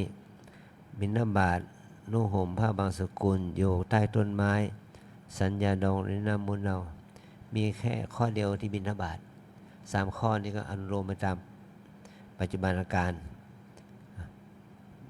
นุ่งห่มผ้าบางสกุลก็อยู่ตอนเดียวนี้เราก็นุ่งผ้าเนื้อดีแล้วอยู่โคนไม้เราก็อยู่ใต้กุฏิสัญญาดองในน้ำมูลเราก็มียาแผนไทยปัจจุบันรักษาแล้วนะอันที่2ภิกษุเมื่อบวชแล้วไม่ควรเว้นเด็ดขาด4ข้อ1ก็คือว่าเว้นจากฆ่ามนุษย์2เว้นจากลักขโมยของมีทรัพย์ของมีค่า3เว้นจากการเสพเมถุนกับหญิงก็ตามกับชายก็ตามแม้แต่สัตว์เดรัจฉานก็ตาม4เว้นจากการพูดอุตริมนุษย์พูดมุสาพูดอุตริมนุสธรรมแปลว่าพูดมุสาเกี่ยวกับเรื่องฌานอภิญญามรรคผล4ข้อควรเว้นถ้าเรามีเจตนาละเมิดแล้วเราก็จะพ้นจากความเป็นพระนะอันนี้พระพุทธองค์ได้ทรงแสดงอย่างนี้นะ เมื่อเรามาบวชเป็นพระ เราได้มาปฏิบัติในก็เพื่อให้เรานั้นเจริญในศีลในสมาธิในปัญญา เพื่อให้เรานั้นได้ขัดเกลากิเลสอกุศลออกมาจากใจ นั่นแหละจะทำให้เราเจริญรุ่งเรืองในพระศาสนา อันนี้ขอให้ละเอียดนะก็พระพี่เลี้ยงท่านจะอธิบายอีกทีหนึ่งโดยทีนี้ไปให้ตั้งใจฟังเป็นภาษาบาลีนะ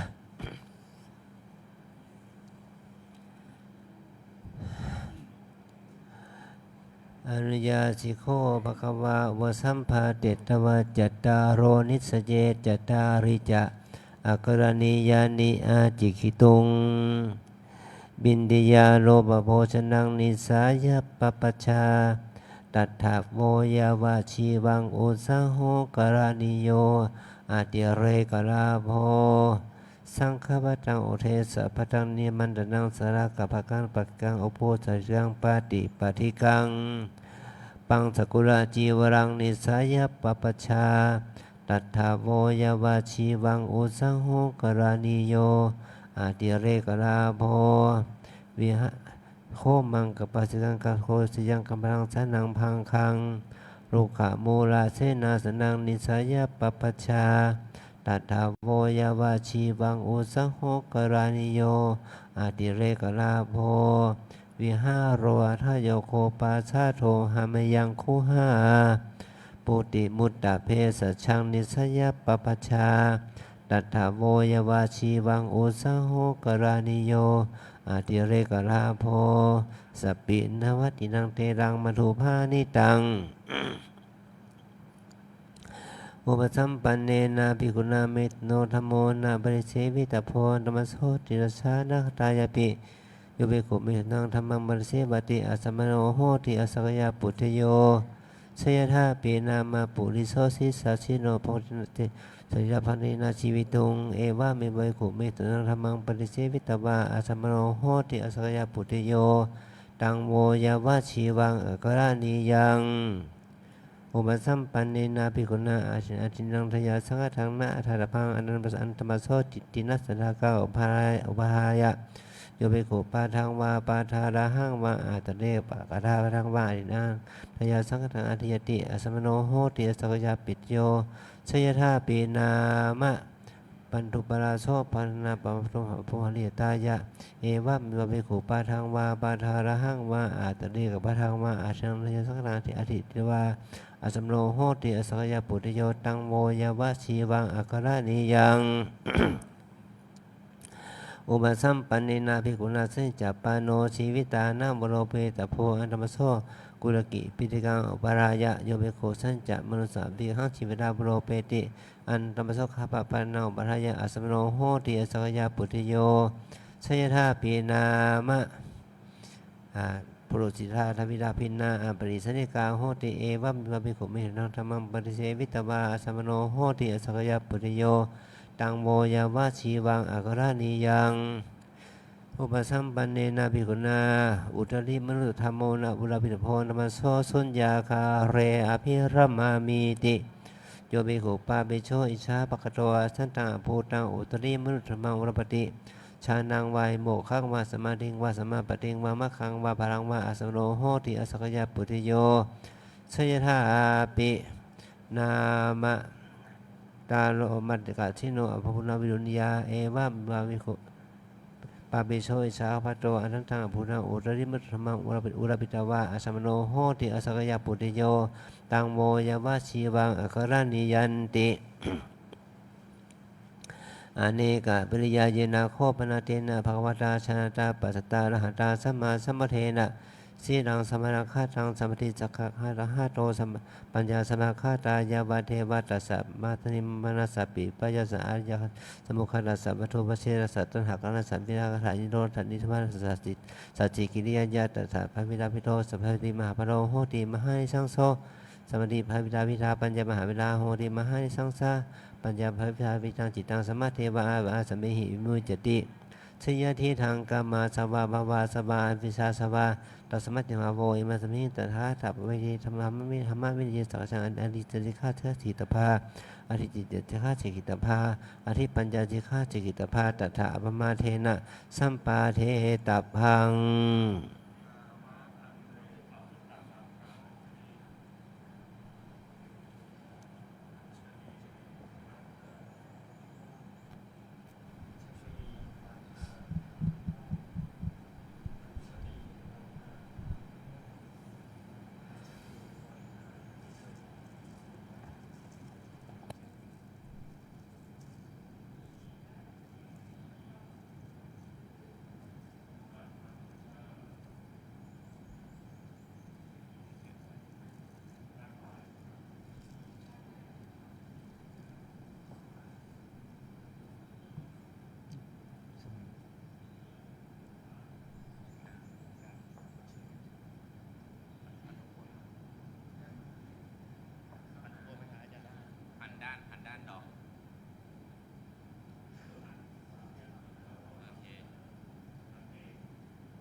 สังโฆขมันตุตุมหิหิปิขมิตพัง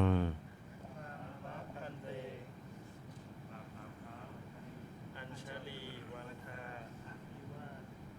อัญชลีวันทาอภิวาทอัญชลีวันทาอภิวาทอัญชลีวันทาอัญชลีที่3ที่4ที่5ทับ2568ฉายาบัตรสัมพุทธสะปรินิพพานนโตปะรังเบื้องหน้าแต่พุทธปรินิพพานพระพุทธศาสนายุคการล่วงแล้วได้ 2,568 พรรษาปัจจุบันสมัยวันที่ 22 เดือนกุมภาพันธ์ตรงกับวันที่ 7 แรม 10 ค่ำเดือน 3 ปีมะโรงประชุมสงฆ์15 รูปณพัทธสีมาวัดร่ำเปิงตะโพธารามอำเภอเมืองจังหวัดเชียงใหม่โดยมีท่านเจ้าคุณอาจารย์พระภาวนาธรรมภิรัตน์วิปัสสนาวัดร่ำเปิงตะโพธารามพระอุปชายะพระครูวินัยทรอินจันทร์กันโตภาโสวัดร่ำเปิงตะโพธารามพระกรรมวาจาจารย์และพระสมุอำนวยศีลศีระสังวโรวัดร่ำเปิงตะโพธารามพระอนุสาวนาจารย์โดยได้บรรพชาอุปสมบทแด่สมิสเตอร์ลีเซียนอายุ 29 ปีได้ฉายาว่าชยันโตสำเร็จเป็นความภิกษุในเวลา 14:53 นาทีได้บรรพชาอุปสมบทแด่นายพิชาพิลาแดงอายุ 27 ปีให้ฉายาว่าสิริธรรมโมและนายวีรศักดิ์ตันทองอายุ 26 ปีได้ฉายาว่าญาณทาโรสำเร็จความเป็นภิกษุในเวลา 14:53 นาทีขอจงเจริญด้วยศีลสุตตาที่คุณและทีขายุสุขสิริสวัสดิ์งอกงามไพรบูรณ์ในพระบวรพุทธศาสนาทุกทิวาราตีการเทินลงนามพระภาวนาธรรมภิรัตน์พระอุปชายะเตอัตถลาธาสุขิตาวิรุณหาพุทธศาสเนอโรคาสุขิตาโหทัสสหสัพเพหิยาติภิ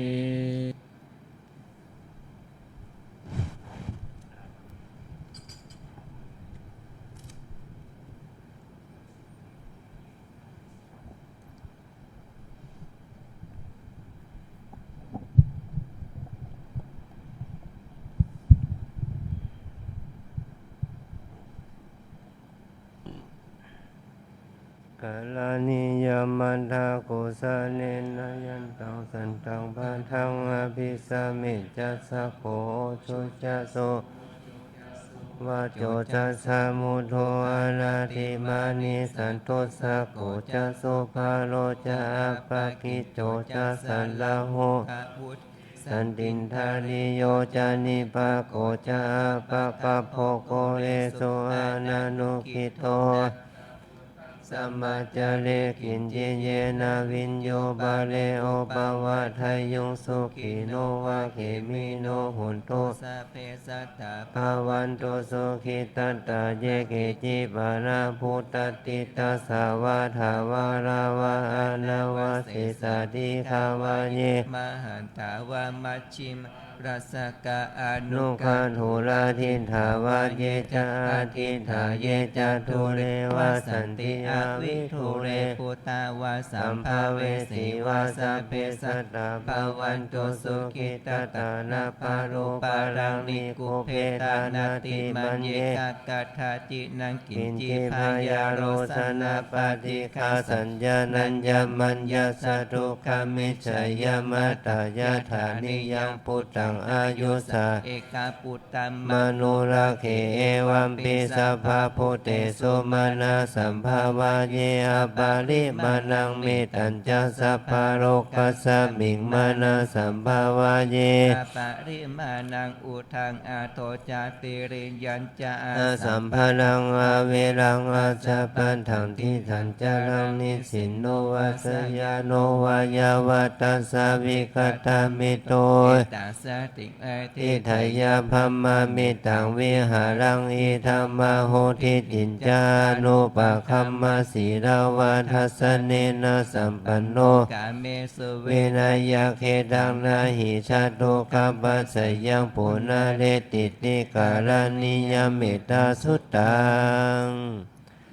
วันตามิพุทธังสัพพะเมวะโทสังฆามาทาเมพันเตวันตามิธัมมัง สัพพะเมวะโทสังฆามทะเมปันเตวันทามิ สังฆังสัพพะเมวะโทสังฆามาทาเมพันเตวันทามิคารุโอปัชฌาจาริเย สัพพะเมวะ โทสังฆามาทาเมพันเตวันดาเมกัมมัฏฐานังสัพพะเมวะโทสัง ฆามทะเม เมพันเตวันดามิคาราเมพันธสีมังสัพพะเมวะโทสังฆามาทาเมพันเตวันดามิ เจเตยัง สัมพังสัมพัทธาเนโสปาทิทิตาสาดิราธาโตมหาโพธิงพุทธาลูปังสักการัง สัทธานาคา โลเกเทวะโลเกพรหมะโลเกชัมพูทิเปลังกาทิเปสาลิราธาตุโย เกสาธาโต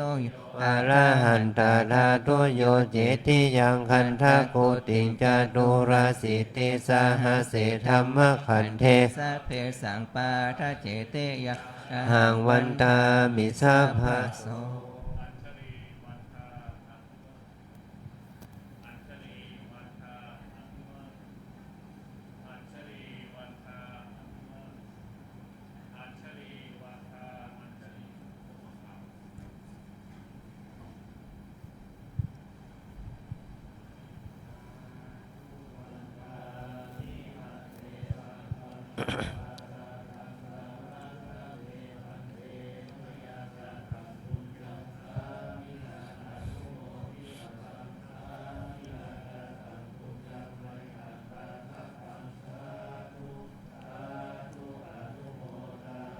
จัตตารโอธรรมาวัฏันติอายุวันโนสุขังภะลัง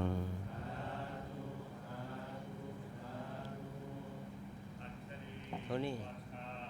ท่านไปตั้งกล้องถ่ายรูปนั้น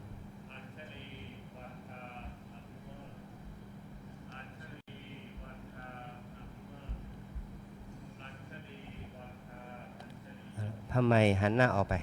เอาบาทไปด้วย เราอยู่ผ้าเก่าเรานั่งที่เดิมก่อน ถ่ายรูปก่อนครับถ่ายรูปก่อนนะครับนะ นั่งที่เดิมอ๋อให้ นั่งที่เดิมหันหน้าออกมานะครับผ้าใหม่เอาบาทวางด้านหน้าครับ นั่งข้างหน้าไปทำไมขยับไปข้างหน้า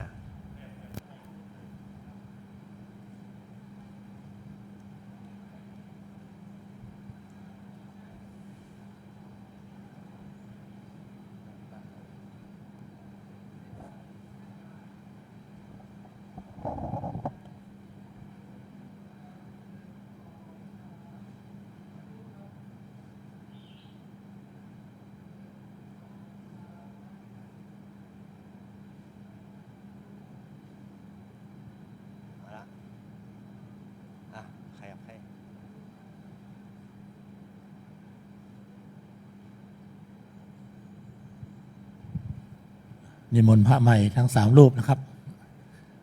นั่งอาสนะนะครับเนาะเบอร์1นะครับnumber 1 เบอร์2นะครับแล้วก็เบอร์3น้ำปุ้นนะครับนะ3น้ำปุ้นกันนี้เบียดกันน้อยนะครับเนี่ยพอดีแดดมันลวงส่งวันนี้เลยจะเป็นต้องขยับหากันน้อยนะครับช่วงเวลานี้ขออนุญาตเทียบพยาทานนะครับนะด้านหน้าพระสงฆ์องค์เจ้าก่อนนะครับสำหรับน้ำปานะนะครับนะที่วางด้านหน้าพระสงฆ์น้ำดื่มคณะสัทธาญาติน้อมประเคนถวายพระใหม่นะครับเนี่ยยกถวายประเคนนะครับนะยูฟอมังวอเตอร์ดิ้งกิ๊กวอเตอร์ฟอมังรับประเคนผ้ารับประเคนเนี่ยถ้าเป็นสุภาพสตรีนะครับนะผ้าใหม่ผ้ารับประเคนนะครับ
เชิญ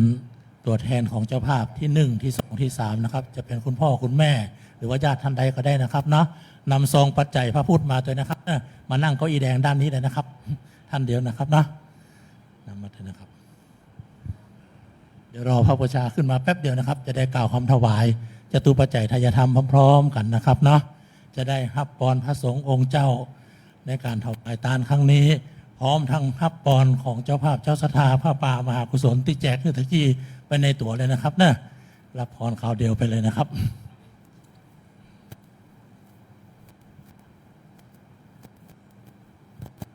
นั่งรอเลยนะครับนะเก้าอี้ถ้าแดดส่องก็ขยับนะขยับลบแดดออก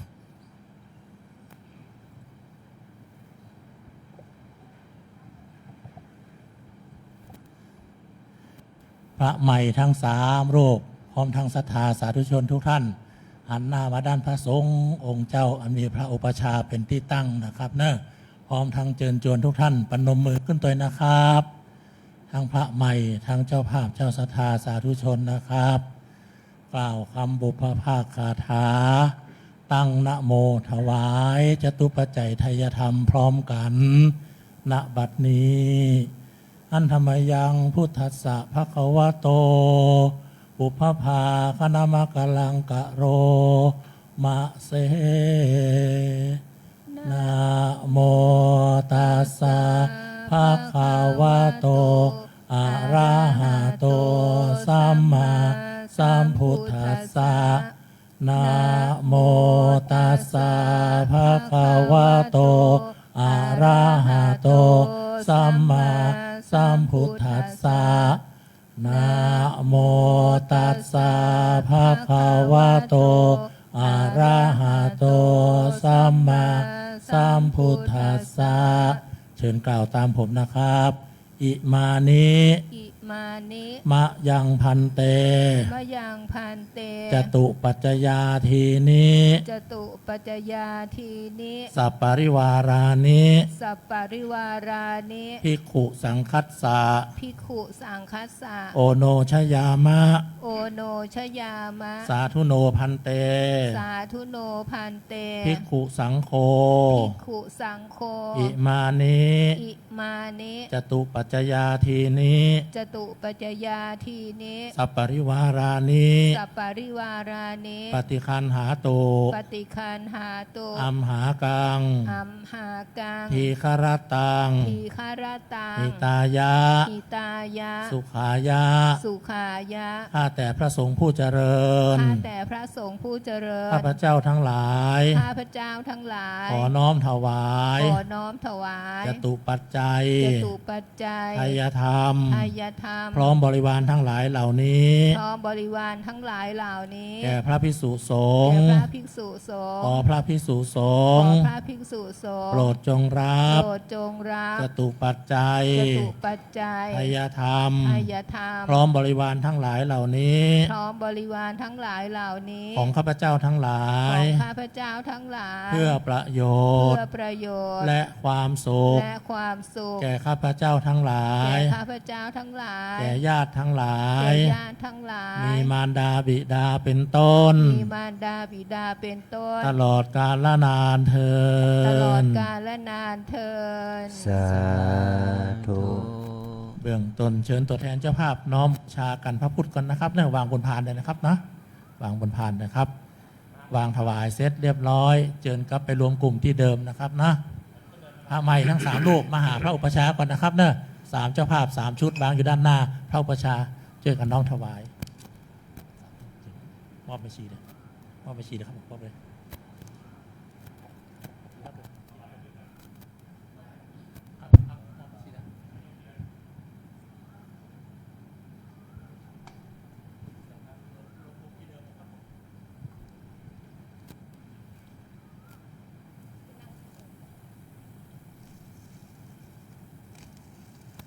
ทีนี้แยกไปเลยนะครับเนาะแยกออกมาฝั่งนี้2ก็ได้ฝั่งปุ้น1ก็ได้ หรือฝั่งโน้น2ก็ได้แล้วแต่นะครับเอาหมดนะครับนะครับ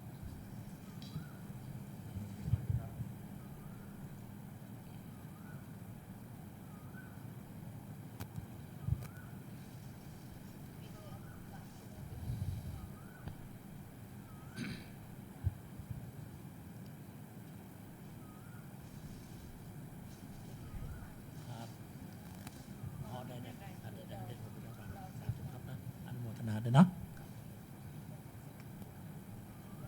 พระใหม่หันหน้าไปด้านพระสงฆ์องค์เจ้านะครับเตรียมชุดน้ำยาน้ำกรวดนะครับเนี่ยเตรียมไปเลยนะครับ สาธุชนทุกท่านด้วยนะครับเนาะรับฟังสัมโมทนียกถาโมทนากถาจากพระอุปชฌาย์นะครับ พร้อมทั้งเตรียมชุดน้ำยาน้ำกรวดไว้เตรียมความพร้อมไปเลยนะครับ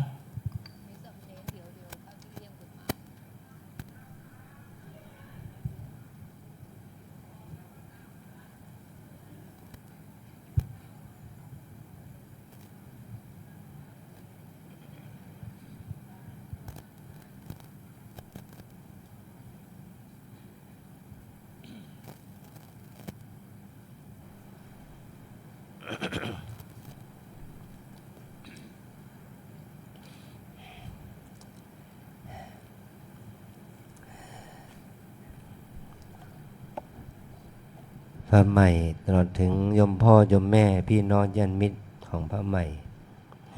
ทุกรูปวันนี้เราทั้งหลาย ได้ทำบุญได้ทำกุศลกรรมอันยิ่งนั่นคือการบวชตัวเองคุณพ่อคุณแม่พี่น้องญาติมิตรก็ได้ร่วมอนุโมทนาในการบวชการบวชนี้เป็นความดีงาม พระพุทธเจ้าพระปัจเจกพุทธเจ้า พระอรหันตสาวกทั้งหลาย พระอริยเจ้าทั้งหลาย ท่านได้สร้างเนคขมะบารมีคือการบวชด้วยกันทั้งนั้นบุคคลที่มีบารมีเพื่อการบวช นั่นแหละเป็นนั่นได้ชื่อว่าเป็นผู้ที่ทำให้พระศาสนารุ่งเรือง เพราะศาสนาเราเนี่ยถ้าไม่มีนักบวชแล้วนะมันก็ไม่รุ่งเรือง แม้นว่าจะมีธรรมะแม้นจะมีพุทธบริษัทวาสุบริกา แต่ก็ไม่ได้ทำให้พระศาสนารุ่งเรือง เราได้บวชเนี่ยเราจะช่วยต่ออายุพระพุทธศาสนา การบวชนั้นมีบุญส่วนสูงแม้แต่พระราชามหากษัตริย์ท่านอยากจะเป็นพุทธศาสนิกชนที่ดีถึงกับให้พระโอรสธิดาออกบวชเป็นภิกษุภิกษุณีเพื่อจะได้เป็นญาติของพระพุทธศาสนาเนี่ยเพราะเราก็กันเมื่อพระเราบวชแล้วเนี่ยเราก็ทำให้ตัวเราและญาติเป็นญาติของพระพุทธศาสนาพ่อแม่ก็ได้บุญได้กุศลไปด้วย เราก็มีความภูมิใจปลื้มใจว่าเราได้บวชเพื่อเราจะได้ทำให้วิถีชีวิตที่ของเรานี่บวชนี้ได้ดีขึ้นแม้เราจะบวชระยะสั้นก็ตามบวชระยะยาวก็ตามถ้าเราบวชด้วยความศรัทธาเลื่อมใสอย่างจริงๆแล้วก็จะทำให้กุศลกรรมของเราเจริญขึ้นเราสามารถที่จะเราก็จะสามารถที่จะเอาเป็นฐานบุญกุศลให้วิถีชีวิตของเรานั้นได้เจริญยิ่งขึ้นอย่างนี้เป็นพระเราเนี่ยในปัจจุบันนี้ในวัดเราบ้านเปิงเราเนี่ยมีพระภิกษุชาวเนปาล1 รูปมีพระภิกษุชาวจีน2 รูปเรามีภิกษุที่เป็นชาวมาเลเซีย1 รูปพระภิกษุที่เป็นชาวอินเดียทิเบต2 รูปที่อยู่ในวัดเราเนี่ยมีภิกษุณีชาวเวียดนาม1 รูปมีภิกษุณีชาวเกาหลี2 รูปได้มาอยู่ปฏิบัติธรรมที่วัดเราเนี่ยและวันนี้เราก็มีภิกษุที่เป็นชาวจีนอีก1 รูปมาบวชนี่พระภิกษุในวัดเราเนี่ยมีประมาณสัก50 รูปก็มีประมาณร่วม10 รูปที่เป็นชาวต่างชาติเพราะเขาศรัทธาเลื่อมใสในพระศาสนาแล้วเขาก็ได้มาบวชในพระธรรมวินัยของพระพุทธเจ้าเนี่ยเราจะทำให้พระศาสนาเจริญรุ่งเรืองก็เมื่อมีผู้มาบวชผู้มาศึกษาผู้ที่อุทิศชีวิตของตนต่อพระรัตนตรัยนี่แหละที่จะทำให้พระศาสนายั่งยืนต้องขออนุโมทนากับคุณพ่อคุณแม่พี่น้องญาติมิตรของพระใหม่ที่ได้ร่วมมุทิตาอนุโมทนากับพระใหม่ในเขาให้พระใหม่ได้มาบวชในคราวนี้นะก็ขอเราได้น้อมจิตอุทิศแผ่บุญกุศลไปถึงพ่อแม่ปู่ย่าตายายยศมิตรชิสหายเทพเทวาระเจ้ากรรมนายเวรให้ท่านได้อนุโมทนาบุญกับเรานะตอนนี้ไปกรวดน้ำรับพรนะเตรียมกรวดน้ำนะครับทั้งพระใหม่ทั้งคณะศรัทธายะถาวาริวหาปุราปาริปุเรนติสาคลังเอวะเมวะอิโตทินังเปตานังอุปกัปปติอิจิตังปฏิตังตุมหังคิปะเมวะสมิจตุสัพเพปูเรนตุสังกปาจันโทปนะระโสยถามณิโชติระโสยถาสัพพิติโยวิวัชชันตุสัพพะโรโควินาศ สัตตุมาเตภวัตวันตรายโยสุขิติขายุโกภาวะอภิวาทนาสีลิส นิจจังวุฒาปัจจายโนจันทโรธรรมวันทัน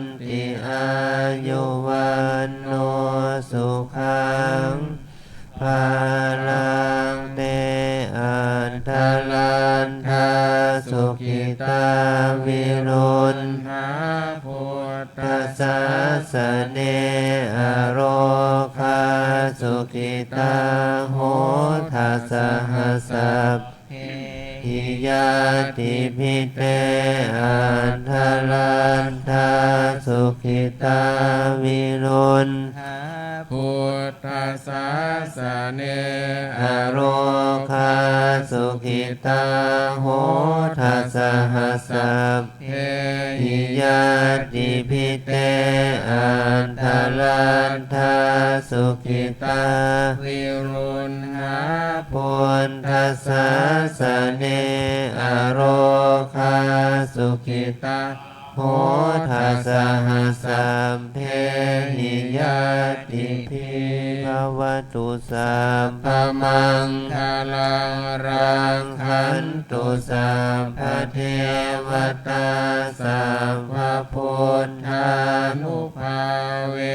นัสสัทธาโสทิภวันตุเตภวตุสัมภมัง คาลังรัก ขันตุสัมภเทวตาสัมภธรรมานุภาเวนัสสัทธา โสทิภวันตุเต ภวตุสัมภมังคารังรักขันตุสัพ พระเท เท วตาสัมภสังฆานุภาเวนัสสัทธาโสทิภาวันตุเต ธรรมยังสาธุกลังกะโรมะเส สาธุ สาธุ สาธุ ทานเราก็ได้ทำแล้วแล้วศีลก็ได้สมาทานแล้ว ต่อไปเราได้เจริญจิตภาวนานะ ขอให้เรากลับมาหาธรรมชาติเดิมที่เราได้มาแต่เกิดก็คือลมหายใจเข้าออก หายใจเข้ารู้หายใจออกรู้หายใจเข้ายาวออกยาวเข้าสั้นออกสั้นก็ให้รู้หายใจลึกไปถึงท้องหายใจเข้าท้องพองหายใจออกท้องยุบอย่างนี้ก็เราก็ภาวนาไปพองหนอยุบหนอไปอย่างนี้เป็นต้นนะ3 หน 7 หนก็เป็นกุศลได้นะ ขอให้เราได้หายใจอย่างมีสติอย่างมีสมาธิจิตไม่บอกแวกไปอดีตอนาคตจิตเราเป็นบุญด้วยการหายใจนะ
วันแก่เวลา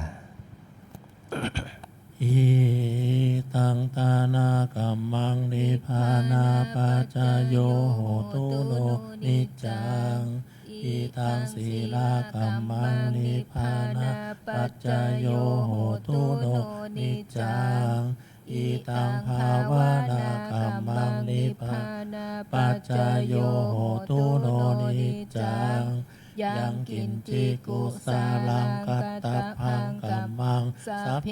หิอัมเหหิกาตังบุญยังโนอนุโมทันตุสุนันตุพุนโตเยเทวาอัสสามิงทาเนอาทิคาตาทิคายุกาสัทธาหนตุสัพพสัตตาสุขีอัตตานังปาริหารันตุมาตาปิตาสุขีตาหนตุทุกขาปามุจจันตุสัพเพยาตากาสุขีตาหนตุทุกขาปามุจจันตุสัพเพอายาตากาสุขีตาหนตุทุกขาปามุจจันตุสัพเพปิสาสัพเพยาคาสัพเพเปตาสุขีตาหนตุทุกขาปามุจจันตุสัพเพนาคตาสุขีตาหนตุทุกขาปามุจจันตุสัพเพเทวา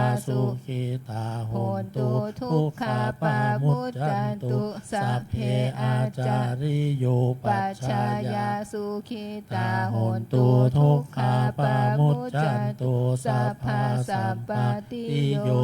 ชามิชันตุโวเจริญศรัทธาสาธุชนทุกท่าน วันทาน้อยขอสุมา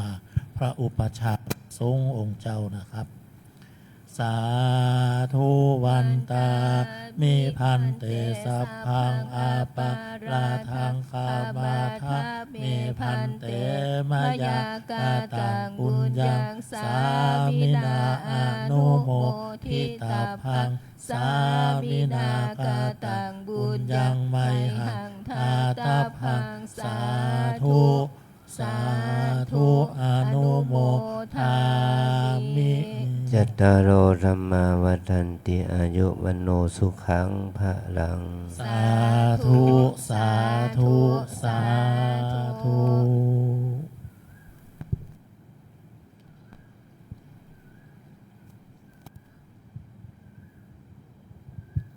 การบทสมบทกรรมก็สำเร็จเรียบร้อยนะ ต่อไปจะได้ให้พรพระใหม่จะให้พร แล้วก็นิมนต์พระใหม่ทั้ง3 รูปนะครับ หันหน้าออกไปหาคณะศรัทธาญาติโยมพอออกไม่ออกนะครับนะ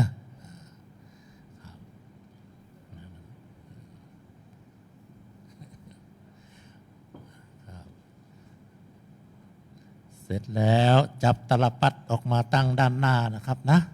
ตลปัดผัดปั่นปอน เดี๋ยวนะครับนะรอพร้อมๆกันนะฮะไม่นี่จะเอาท่านใดเนี่ยท่านที่1ท่านที่2ดีนะครับเนี่ยได้ก่อนครับได้นะครับนะท่านที่2พร้อมๆกันนะครับนะพรทำใหม่นะครับนะ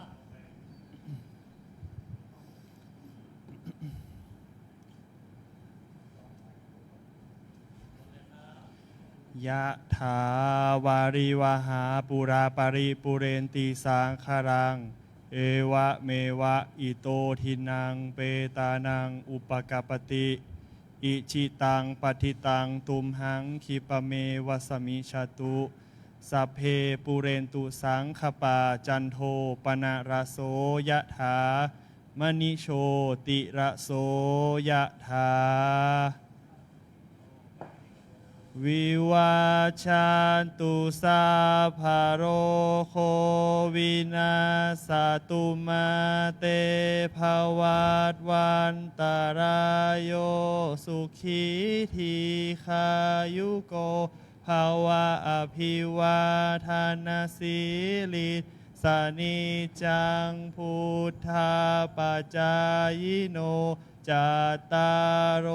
ธรรมาวัฏันติอายุวันโนสุขังภะลัง